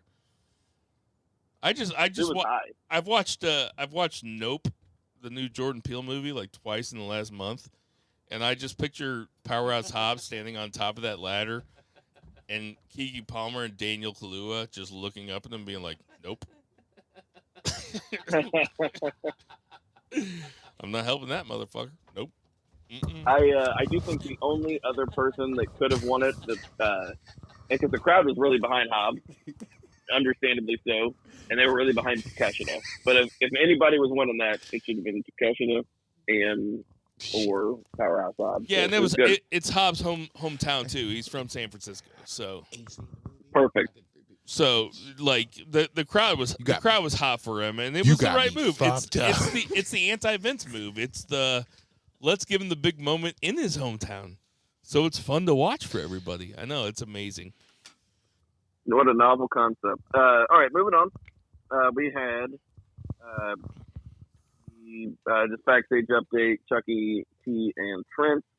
They're out of the tag team battle royal. Danhausen and Orange Cassidy are going to take their place. And then we had Chris Jericho versus Pretty Peter Avalon. And this is, a couple minutes. And, Jericho sold a lot for him. And ended up winning with the Code Breaker, which was kind of a nice... Avalon sold the shit out that motherfucker. He channeled The Rock in Stone Cold Stunners. I mean, as soon as Jericho hit that Code Breaker, Peter Avalon was like, wee! I was like, oh shit, there you go. That's his clip forever. Okay, I don't know if Peter Avalon is ever going to win the title, and I'm not going to sit up here and say he's going to win the title right now, but I'll say this much: that motherfucker is on his clip forever, right? That motherfucker sold the dog shit out of that fucking Code Breaker. I was like, that's right, Peter Avalon. If you got this 6 minutes, you ought to make this best 6 minutes your goddamn life. Yeah, Avalon's a good wrestler. He was on Strong recently a couple times, and it's just funny. He had that terrible gimmick whenever AEW started, that librarian gimmick. It was bad. But this was really just a setup for more Ricky Starks stuff. Jericho, Starks runs out, and Jericho bashes him with the Judas effect, so they're setting up for the pay-per-view. Not much to see here, but we had a Christian Cage promo, which was pretty excellent. Again, I'm not super thrilled with how this build has been, but this promo was awesome. I didn't necessarily need to go through line by line or anything. But, let me get this in before Bill comes out. I'm a little sick of this Edge, Christian greater than Edge conversation. Okay, I get it. Christian Cage is a very, very good wrestler. Great promo. I get it. I can't get on board with Christian Cage greater than Edge. I'm sorry. I just can't. I just can't. I'm glad you're here. 4 words for you. Roll the fuck up! I'm glad you're here so I don't have to talk behind your back. For someone that immediately missed the Edge run, I don't know how you are going to say that Christian greater than Edge. Dude, I stopped watching wrestling between 2004 and 2009. I'm 43. That's a very small amount of time. That was, by all accounts, a pretty shitty time in wrestling where it was John Cena versus Edge all the time. Nobody liked that period. That was the period where Undertaker was on SmackDown. It was all Undertaker on SmackDown. Teddy Long coming out and saying, you got to fight the Undertaker. So it's like man's hands were cuffed. I mean, what do you want? So I missed 2006 through middle of 2009, right? Nobody ever comes to me and says, you really got to go back and watch some of that shit. Some of that shit's really good. None of that shit's really good. Nobody mentions a single match from that entire time. There's not a single match. They might be like Cena Edge, but they don't say it with their fucking heart in it. You know what I mean? Like, they don't give a fuck about it. So I don't give a fuck about Edge's entire career, or that 4-year career that was 2006 to 2009, that 4-year period that everybody agrees is not worth mentioning when you talk about wrestling with anybody that knows anything about wrestling. I'm okay with missing that part and saying that I still think Christian is better than Edge. No, you can't sit here and say I can do whatever the fuck you want. I'm sure. I know you can. You're the host. Great. Okay, Tom Brady. I'm just saying that if you're gonna miss a part of the game plan, then you can't be complaining about the game plan on the back end. Who's complaining? I don't complain. I'm just saying that Christian's better than Edge. That's all I'm saying. Okay. I'm not complaining about Edge. I'm just saying, okay, man, so you're making really a declarative statement without all of the evidence. Fair. Yes, I'm making a declarative statement without all of the evidence. Okay. No, it's not even it's an opinion. I like Christian better than Edge. Christian's better than Edge. No. What That's you just not get? an opinion. Okay, You're there right. you go. Christian's better than There Edge. you go. No, you're right. It's there a fact. you go. Now No, you I'm talking sorry. about say it with your chest. Say it with your chest. You just said. I'll say it with my chest. Yeah, get that shit out. I'll tell you what. The best thing that ever happened to Christian's career, in my opinion, is when Edge beat Del Rio at WrestleMania. It was the curtain jerker. I remember it very well. Because that was there's a surprise, but go ahead. Because that was the year that Del Rio won the Royal Rumble and he challenged Edge, and it was like, oh, it's going to be a main event. No, it came on at 6 p.m. while people were still dumping their fucking ranch dip into cups, and it was like, okay, well, I'm still excited for this match, and Edge goes over, and then Edge has to retire within 2 weeks, and then they had the whole. Instead, it was supposed to be Edge versus Randy Orton for up until SummerSlam, where Edge was supposed to win, then Randy Orton was supposed to win right back, and Edge was supposed to be pissed at him the entire time. Oh no, I'm sorry, it was supposed to be Christian and Edge, and they replaced Edge with Randy Orton. And so That's when you got Orton and Christian. That's when the one more match stuff started. And then with the concerto when Randy Orton had that feud fucking ruled, man. No question. That was like a 4-month feud. No question. And that was Christian. Christian was always kind of in the shadow of Edge. Edge and Christian, my favorite tag team of all time. Like, I love Edge and Christian as a tag team. I don't love Edge solo. I love Christian solo. Obviously. So, I mean, that's where I'm at. Go ahead, Two Beer. I was about to say, otherwise we were going to go down a rabbit hole. Sorry, like nobody's Two Beer, business. they gave me weed. No. Fuck that. Where's the camera, man? Rewind the fucking tape. I'm throwing the red flag at Put it on TikTok. I'm throwing the red flag right now. That's Sorry. bullshit. We still got predictions. Sorry, Zach. Go ahead. Moving on, we don't have to talk about Hook versus Matt Hardy. It is not important. Tony Storm versus Riho. Fantastic, though. Riho is so good. Fans love her so much. Ends up getting a pin against Tony Storm. And, I really like this. Were you surprised by the pin? About it. Maybe just a little, just because, Tony Storm is the one in the match, coming up. She's just higher on the card than Riho. But she just got to win over Willow Nightingale, who I also thought she had to win. But Riho always comes off strong. She's like the ultimate underdog. She's a former champion. I was not surprised when it happened. I was pleased. Zach's a big Riho fan from way back. I like Riho too, but it was a surprise. I mean, the way it happened, it wasn't a clean roll up. You can see where Riho was still trying to, make sure that Tony's legs were pinned down or whatever the case may be, close to the ropes, whatever. I was surprised, just booking wise, the way that Saraya and Tony Storm have been booked. I just assumed this was Tony Storm going over. I did too. I was completely surprised by the pin. Next up, we had Naturally Limitless. We've already talked about that. Do you guys want to relitigate that, or are we good? No, we're good. All right, Zach, take us into that tag team gauntlet match.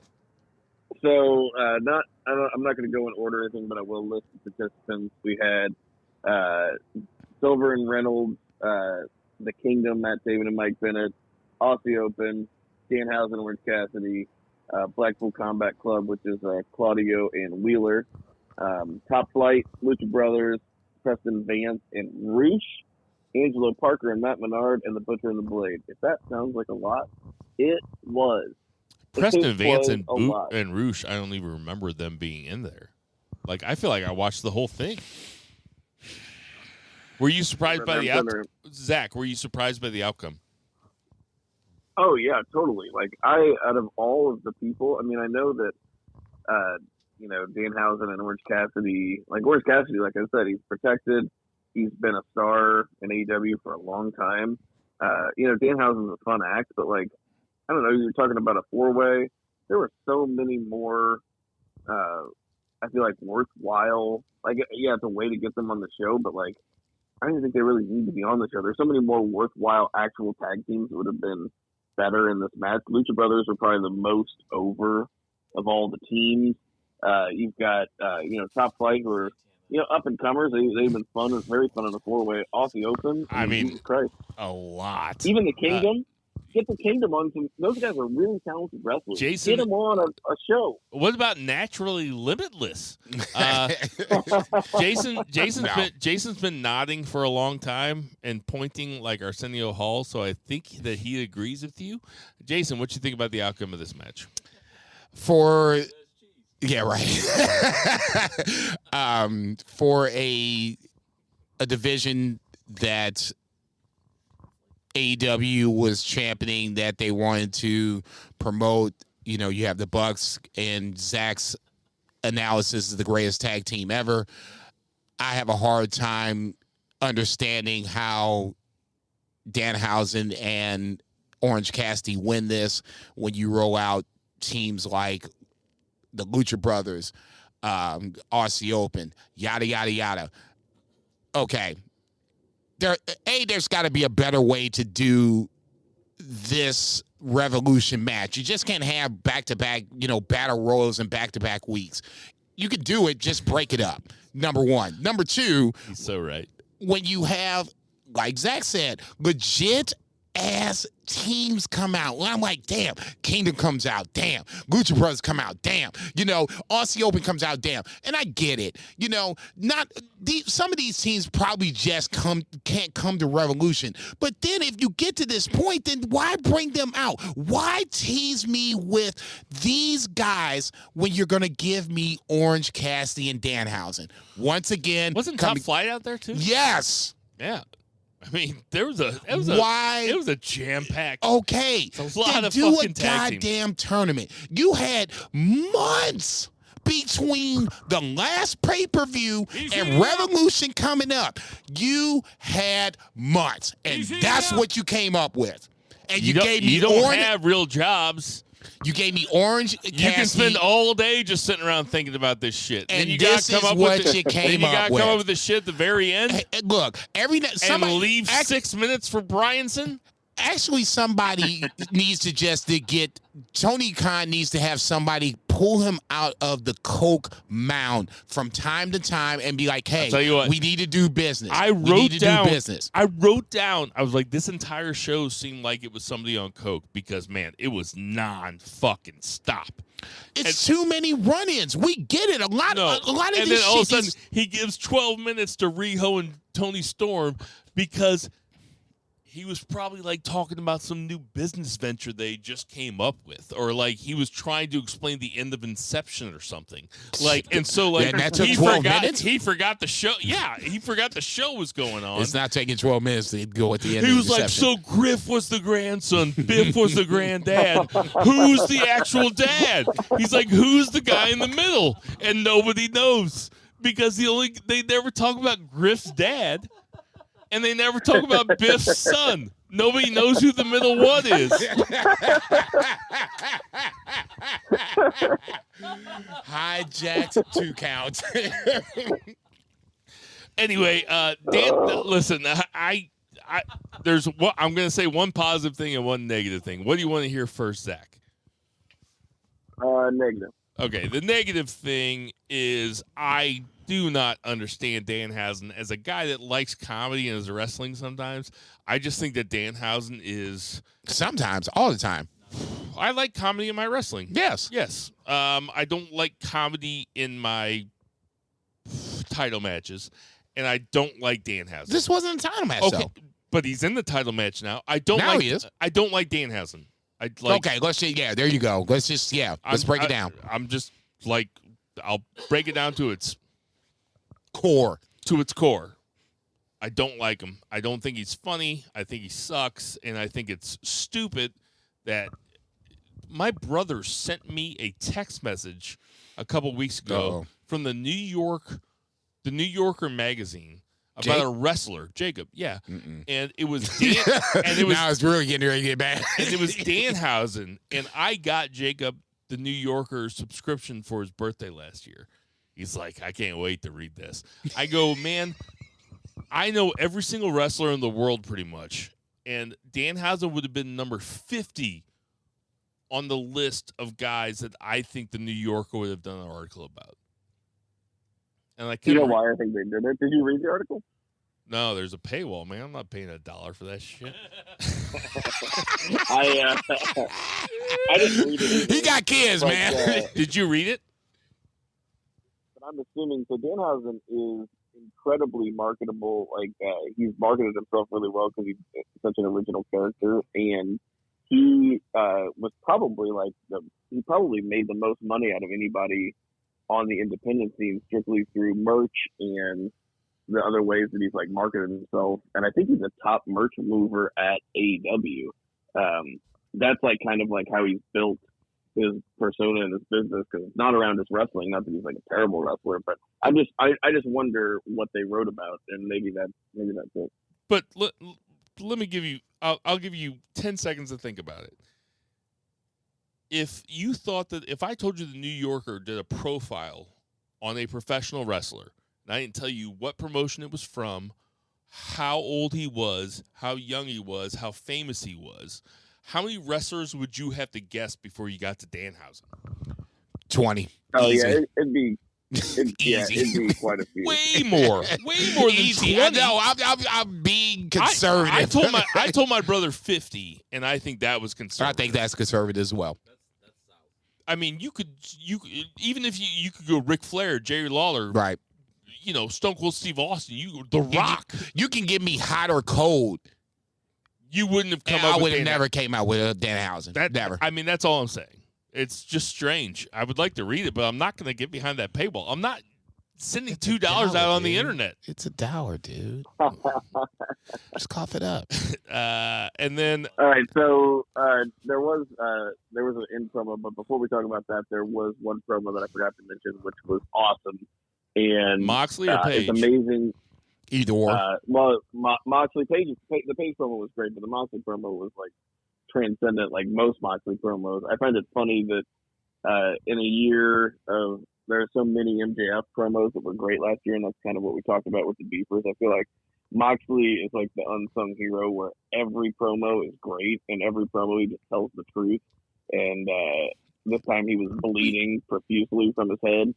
I think that everybody on this podcast agrees with that every single time. I feel like we talk about it a lot. I just think he hits so many doubles that there's really not enough room for home runs. I think you're right about that. I just think everything he does, even if it's a 90-second promo from Moxley, it's so fucking good, but it's not going to win promo of the year because it just doesn't go on long enough, or there's not enough of a point. But he's just a steady double guy. I know. I get what you're saying. I say it's a great compliment. No, I was just trying to connect the dots. I thought I understood what you were saying, but now I get it much more so. Most guys pop out to the shortstop almost every time. True. He's a gap hitter. Moxley's just opposite field. Oppo double. But what I wanted to say earlier when I got on that Danhausen thing, sorry, I got high. Is that this? At least he meant it correctly. This 4-way tag match. This 4-way tag. Oh, I asked. Grabbed it. Shut the Giggle Twins. Give me that shit. I said, "Do you want the bad news or the other good news?" And he said, "Bad news." The good news is Jeff Jarrett has the best worked punch in the entire business. Jeff Jarrett comes in and does worked punches on those young kids. And really, I mean, he's like, every single time he's like whippersnapper. It looks so fucking good, and I bet he doesn't even touch him. His worked punch is so fucking good that it makes the rest of those guys, like Christian said, look like they're just playing a video game. I do like that line. But like I said, for me, that was my different story for a different time. I'll leave it. All right, I'm done. Then we had the big old promo at the end, which was funny because you think there's going to be kind of a face-to-face, and there was, but you think there's going to be a promo battle, and now it's just Danielson telling MJF to shut up and just really cuts a fantastic promo. Like, I was not admittedly not terribly invested in this storyline. You say Danielson, you say Ironman match. I really enjoy MJF in the ring as well, but the build was very similar to a lot of other MJF builds, the Gauntlet build, right? And it's gotten a little bit more personal in the last couple of weeks, and I feel like that's where they've really been able to take this to the next level, to where I'm not just buying because I know I'm going to get Paige and Moxley in a Texas Death match, and it's going to be amazing because it's at the Cow Palace, and and I'm not just going to get like the Elite versus House of Black, and I'm just buying because I know what I'm going to get. Like, Danielson made me believe that he might beat MJF for this title in a similar way, and it's just like such a pro thing to convince a crowd that, not that he's incapable of it, but that there's often times where we're just assuming because we're so smarky that we just know what's going to happen. We're like, oh, MJF's going to retain. Kind of like Austin Theory and Edge on Raw like the week before last, where like I'm like, oh well, like Edge isn't gonna beat him for the U.S. title. And then Edge goes out there and cuts a promo like 2 minutes before the match, and he just like convinces me that there's a solid possibility that he's gonna win this match. And I'm invested now, and I just want a little bit more of that and a little less Gauntlet if we could in the future. But I don't know. What do you think? With 6 minutes, I mean, well, let's just say less than 10. I wasn't sure what we were going to get. What we got was fine. It's the cherry on top of this MJF, like you said, Gauntlet, hoop jumping that clearly Tony Khan seems like he wants to do with MJF. I'll save all the other thoughts for when we do predictions, but I thought this was fine. I mean, it accomplished what you wanted to accomplish. It got a hot crowd behind Bryan Danielson versus one of, if not the top heels in wrestling in general, period. So let me give you guys a hypothetical situation. You're still alive in 10 years, okay? I better be. Both of you guys. Shit, I better be in Denver smoking all kinds of weed. And so you're thinking back on MJF's career, right? Yes, sir. And are you going to think about MJF's first title reign? Do you think that you'll be thinking about like, this really made him, like he was such a fucking natural? Or do you think that you're going to be watching the E60 or the Behind the Music or whatever the fuck you watch, and it's going to be like, yeah, he really didn't know how to handle that first title reign. Like, he thought that he was doing cool stuff, but he was out there talking about car accidents with chicks, and he was doing all sorts of this weird stuff. Like, we don't know why. And he's going to be like, yeah, I didn't really know what to do during my first title reign. I thought I was ready for it. I really wasn't. I was 26 years old. Which one of those things do you think is more probable? B, right? The latter, yeah. Right. Because this has not been a good title reign. The title doesn't make the man makes the title. He has not elevated the title, and he has not elevated himself. He's still the same old MJF. The title hasn't done anything for him. He really didn't struggle for it, because all he does is sit back. Like, to win the title and have it mean something, you have to struggle for it, and he just never did it. Now, this is not an indictment. You sound like Bryan Danielson. That was Bryan Danielson's promo. I mean, basically, but I like, not to give anything away, I am picking Bryan Danielson. Not to give anything away, but I think you just did. I'm picking Bryan Danielson. Question mark? I'll tell you why in a little bit, but I think that this has been spoiler alert. Ultimately, this has been disappointing from MJF, and I don't think it's his fault. I just think everybody thought they were doing the right thing, and they weren't. I don't think this is on MJF. That's why I just said. I said I don't think it's on MJF. Okay. Everybody thought they were doing the right thing. That includes Tony Khan. That includes whoever Tony Khan talks to. That includes MJF. That includes. No, it's more so on Tony Khan. Okay, that's fine. The problem for me, yeah, it can be on Tony Khan. If we're just talking about MJF specifically, yeah, the fact that you have him doing the same gimmick over and over again, pre-champion, post-champion, right, that's a problem. Exactly right. And when you think about Dynamite after Revolution on Sunday, like, is MJF just going to come out and do the exact same smarmy promo? Is it going to be CM Punk that comes out and helps him so that, like, catapults into the next thing? Oh, Jesus Christ. Or is it going to be Bryan Danielson coming out there to a raucous crowd being like, fuck yeah. Also, I think the AEW is made for babyface champions.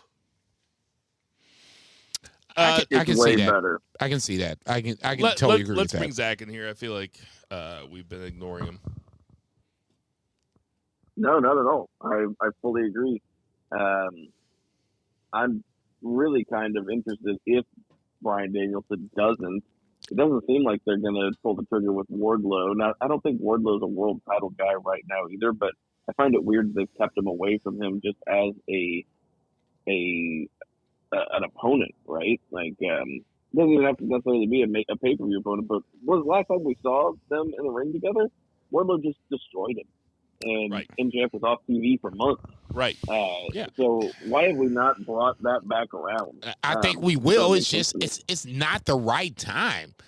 Hey, Wardlow guys. is ice cold. Hey, guys.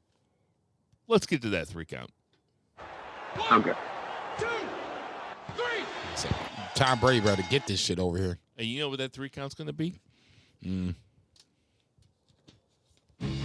say I had That's that. right. It's going to be predictions. I had that sneaky suspicion. So, I will go first because I've been thinking about this one all day, and it makes me really mad. This should be good. You've been thinking about this. Never mind. I've been thinking about this match. I've been thinking about this match ever since the ending of the last match last night, which is the tag team match. Okay. So we have the Guns, aka the Ass Boys, versus the Acclaimed, versus Lethal and Jeff Jarrett, versus Orange Cassidy and Danhausen. Orange Cassidy and Danhausen is almost an insult to smarks out there. It's almost playing too much to it. I'll take that insult and accept your apology, Tony Khan. Whenever you're ready, that is bfrjcb@gmail.com. We're going to go least to most, right? Obviously. I'm going Danhausen and Orange Cassidy, least to most. They're the least. I'm going the Guns next. Talk about a mistake. Putting the belts on them was stupid.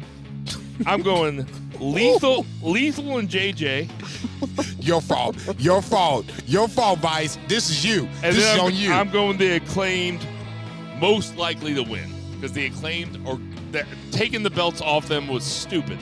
Zach, what you got? You want least to most? Yeah, I want least to most, please. That's what we do. All right.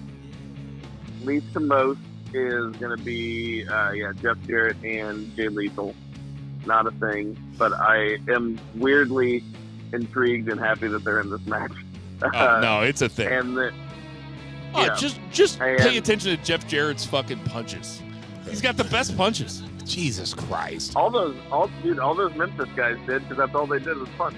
That's exactly right. That's exactly right. He nailed it. Now I got to go back to Jerry Memphis Lawler's wrestling and be punches are like, always fantastic too. okay, there you go. I'll give you that. I will concede I'm you telling that you, I much. watched the Jeff Jarrett Broken Skull session. I recommend it.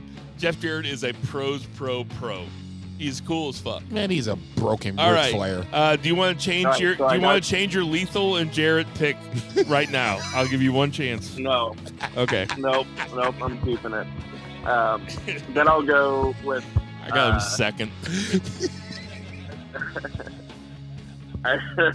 Then I'll go with the Guns, because this is unlikely. Then I'll go Danhausen and Orange Cassidy, just because of their popularity factor, and then I'll go with the Acclaimed because they should be the ones that have the titles right now. Jason, you're up. Oh, wow. Okay, fuck it. Let's just do it. We're going to go with... Well, Orange- we're not gonna sit here. I know. I'm really surprised It's that your I'm turn. Yeah, I know, motherfucker. Orange Cassidy and Danhausen at 4. It is what it is. Obviously, my own personal objection to it aside. We're going to go with 3 with what they're calling Triple J, and that's Jeff Jarrett and Jay Lethal.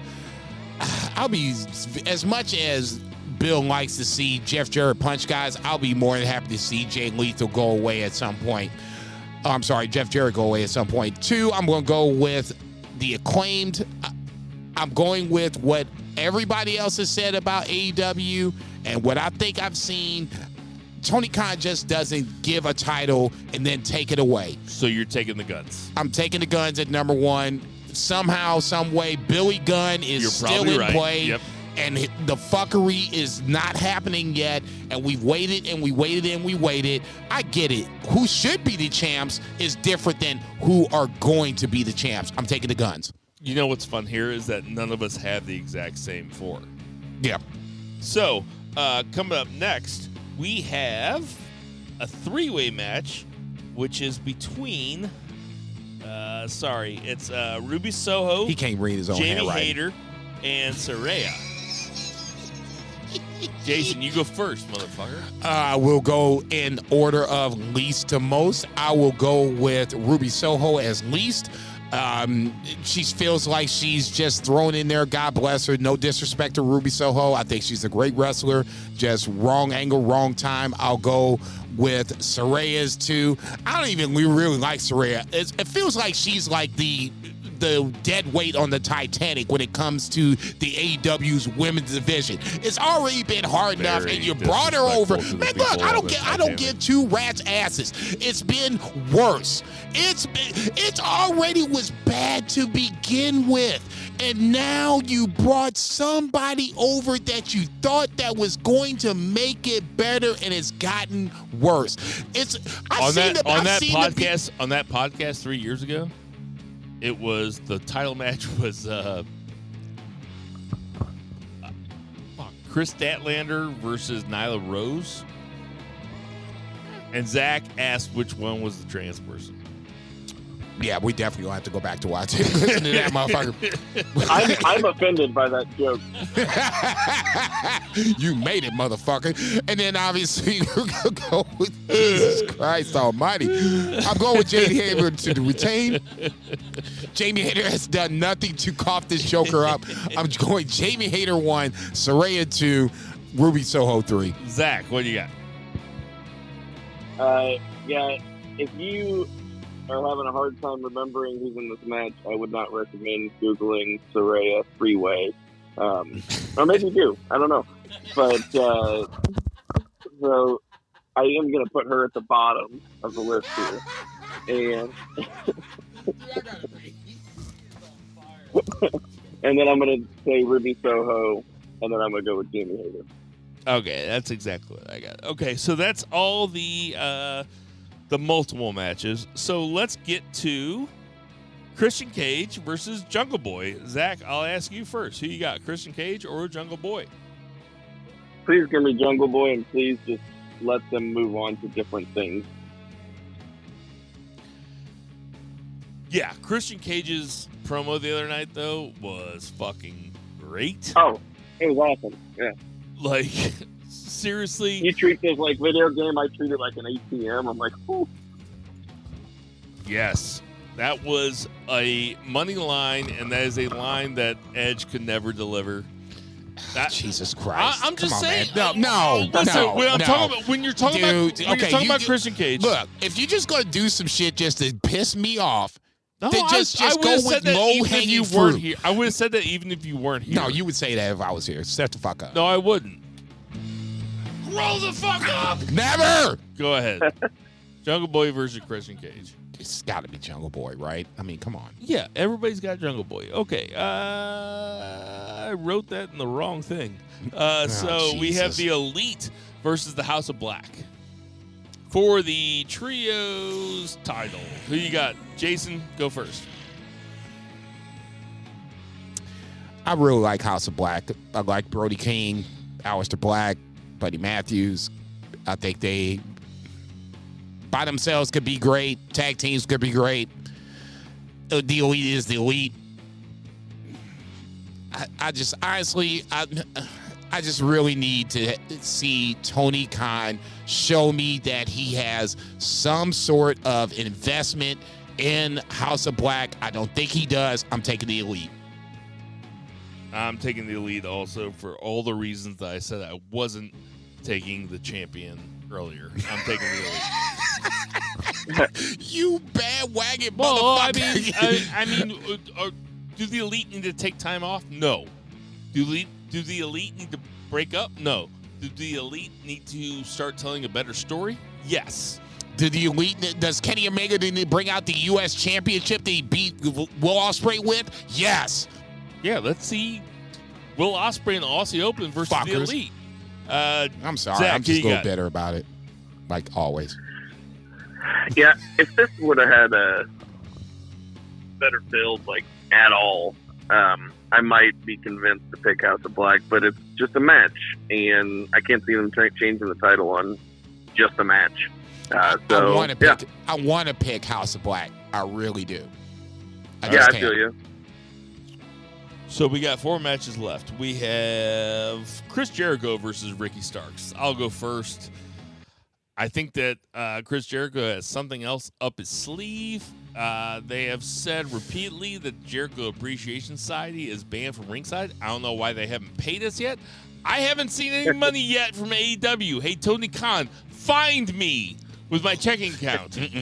Don't put it out there. It's 465XXXX5. I'll say, don't put that shit out there like that. Anyway, I am taking Jericho. Also, I don't know if I should tell you guys this beforehand, but Jericho apparently registered for the trademark of Jericho. Anyway, I'm taking Jericho. I don't think that matters one way or the other.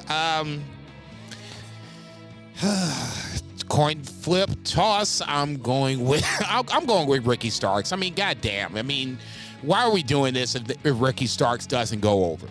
Why are we doing it? I mean, that's a great question. Ricky Starks. I'm taking Ricky Ask Starks. the snowman. Who you got, Zach? I'm picking Ricky Starks for the same reason as Jason. Like, it just makes the most sense unless we're going to keep dragging this thing on. All right. To double or nothing? Jesus Christ, that's another 3 months. I love it when we don't have the same answers. We have Samoa Joe versus Wardlow. I will go first. Samoa Joe, this is a TV one of the titles is a TV title, and he's not No, it's on a TNT title. But he's got the ROH TV No, title. he's champ, but it's for the TNT title. Oh, it's not for the ROH TV title? Oh, well, then he definitely loses. I'm taking Wardlow. You're welcome. Well, I mean, Yeah, I was going to take unified them Wardlow into the anyway because I thought it was for the TV title anyway. I was taking Wardlow anyway. Okay. But thank you for the confirmation. Jesus Christ. I was about to say, look, I wasn't being smart. I invite this guy into my he house. get mad and shit. yeah. Thanks, Shayna. Thanks for the help. I didn't need your help anyway. I had Liv Morgan taken care of all by myself. Yeah. Fucking Ronda Rousey over here. Thanks for coming out here for 30 minutes, Jason. Yeah. I'll edit it when I'm ready. Oh, you ain't editing shit anyway. All right. Giggle Twins done? No, as a matter of fact, no, I'm not. All right. Who you got, Zach? Wardlow. All right. Who you got, Jason? I love the brevity Oh, my God. of my white brother. I'm taking Wardlow as well. Samoa Joe's going to have a second title so he can go over to ROH. That's fine. All right. Then we got Moxley versus Page in a Texas death match. They're just calling it Texas Death. They're not Whatever. calling it a Texas Death match. It's the same. I'll go goddamn first thing. here. I'll go first here. This one has bothered me. Really? Yeah, because we keep telling Moxley to take that vacation. It just doesn't seem like he wants to take that vacation. It's time, Mox. Yeah, It's okay. I'm taking Page. Jason. I agree with you. It's time. It's not even a knock that I want Moxley to go away, but I think this is more so about Hangman Page. I never want Moxley. No. but it's about Hangman Page. Mox is over. If Mox doesn't ever have another title match, he is so fucking over when it comes to AEW. It's not even a question. Now we got to bring everybody else up. Hangman Page needs to win. I'm writing down 2 beers. I'm writing down 2 beers answer before he says it. 2 beer. Who you got? Adam Page. Fuck yes.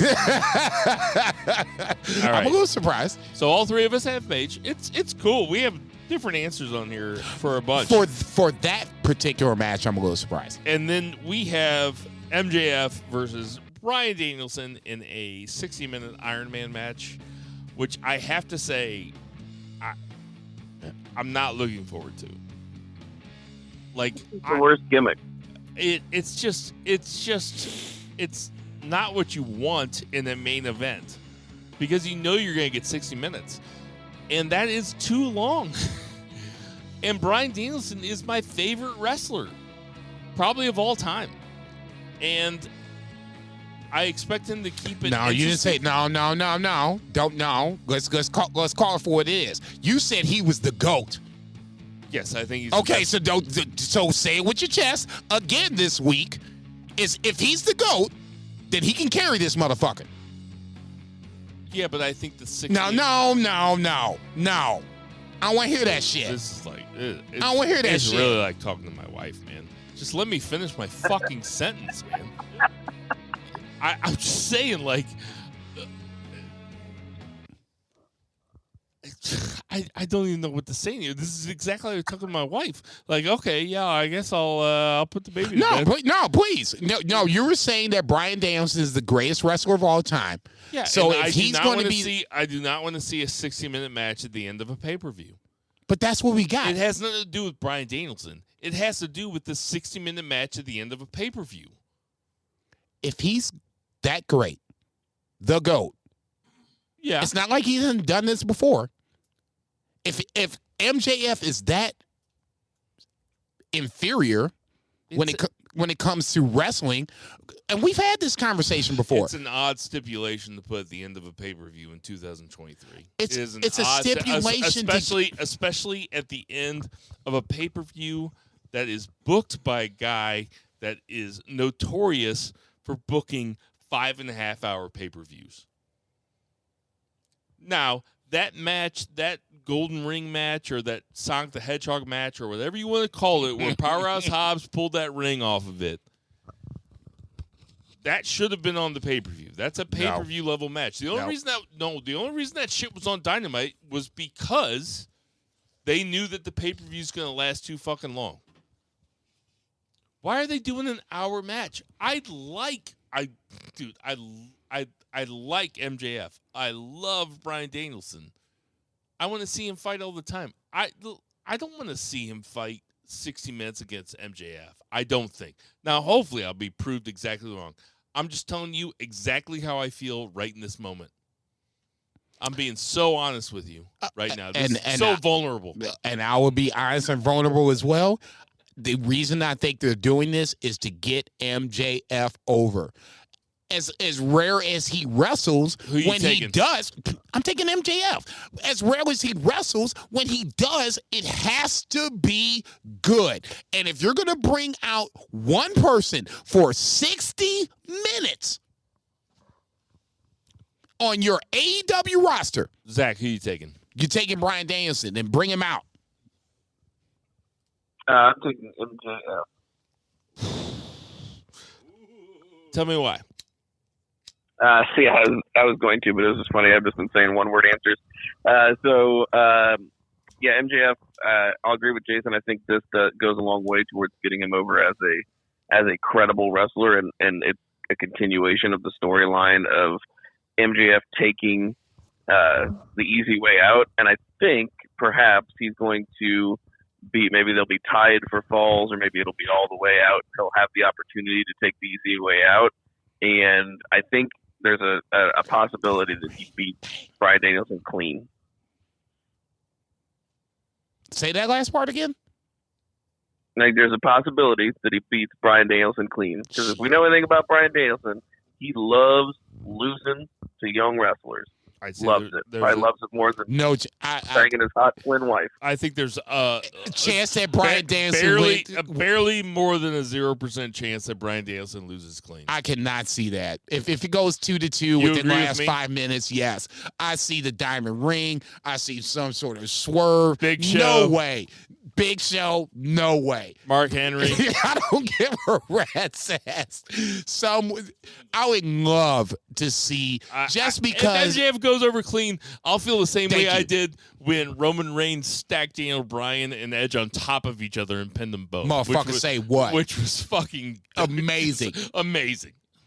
We probably don't talk about it enough. It's so dominant. No, it's one of my favorite moments in WrestleMania history. Me and you marked out together. Oh, we were there. I was like, what the fuck is this? Jason and I started punching each other in the face. We were like, fuck you, that's so fucking awesome. If that happens, where MJF wins cleanly in a final fall, last 5 minutes, 10 minutes. Will not happen. I don't see that happening. But if it does, it just reaffirms what I'm saying coming up to this point. I'll be a huge fan of it if it happens. I would love to see it. I just don't think it's going to happen. I am picking Bryan Danielson just because I really don't think it's going to happen. But if it happens, I want to be able to have picked it. This motherfucker here. I'm calling 62 when I ain't got 50 for home runs yet. Go ahead. Call that motherfucking shot. 2, 3. That's going to do it for our 3 count. This motherfucker. This is banned from ringside. For odds and ends, you guys know CM Punk's coming back, right? You guys know that's happening, right? That's happening. Sometime soon. Okay, no. This is going to be the Say It With Your Chest podcast. That's what I'm going to label it. Say it with your chest. When is he coming back? When's he coming back? Sunday. There you go, Beer. That's what I'm talking about. I'll say. Is he going to confront MJF after MJF beats Bryan Danielson clean? I thought about that. No, I thought about CM Punk coming out to help MJF. Why would he help MJF? I don't know, man. I just think about this stuff in the shower. Like, what the fuck do you think like, what? Well, the next step is, why would he do it? Well, why would Punk come back? Because to help MJF. Kayfabe. Oh, because he realized that this is his only friend in AEW, because MJF also doesn't like the Elite and Kenny Omega, and then he does some shoot style promo where he's like, MJF. No, you can't do that. Hold on. MJF had kept himself away from the Elite and Omega the entire time. They could have been, and he does a shoot promo where he talks about how MJF has kept himself away from it, and that's why he respects MJF, and then they kind of work themselves into an MJF, Adam Page, and all the while Bryan Danielson is having the belt in heaven real matches, while the fucking drama bitches are over here like CM Punk. God bless you. You really want that to happen, don't you? Where's Dax Harwood sitting? 6-man tag. Let me book the territory. This is banned from ringside. Hey, everybody, we got some birthdays this week. Deborah is 63. Justin Gabriel, you remember Justin Gabriel? Yes, I do. He is 42. Ivar from War Machine. I can't remember his real name. He's 39. No. It starts with a W. War Machine. No. Shut the fuck up. Dalton Castle is 37. Val Venus is 52. I say this every year, but the best thing about Venus is that Val Venus is they spelled Venus like penis with an I instead of a U. It's so funny. It's like, it's not Val Venus the planet. It's Val Venus penis with a V. Mr. Kennedy is only 47. Bruce Pritchard is 60. Chase Owens is 33. Tyler Bate is 26. And I saw him on NXT. The aforementioned Chad Gable, 37. The future WWE heavyweight champion. So Murray the Murray Man Murray for Check. Patriot Pat. Check. For Vice. Check. For Sam the Muller Mall. Check. For Tanner Mahal, Check. for F&B Eatery, for Soul Taco, for JJ Twix Pizza, for Millie the Cat, for Xander Check. the Cat, for Check. Reba the Dog, for Check. Aaron the Wife, Check. for Two Beer Zach Pullman, Your the daughter? white guy out in there, and for the daughter, Edna May, for Jason Cornelius Check. Bell, Check. I am Bill Vega, and everybody boo the heel.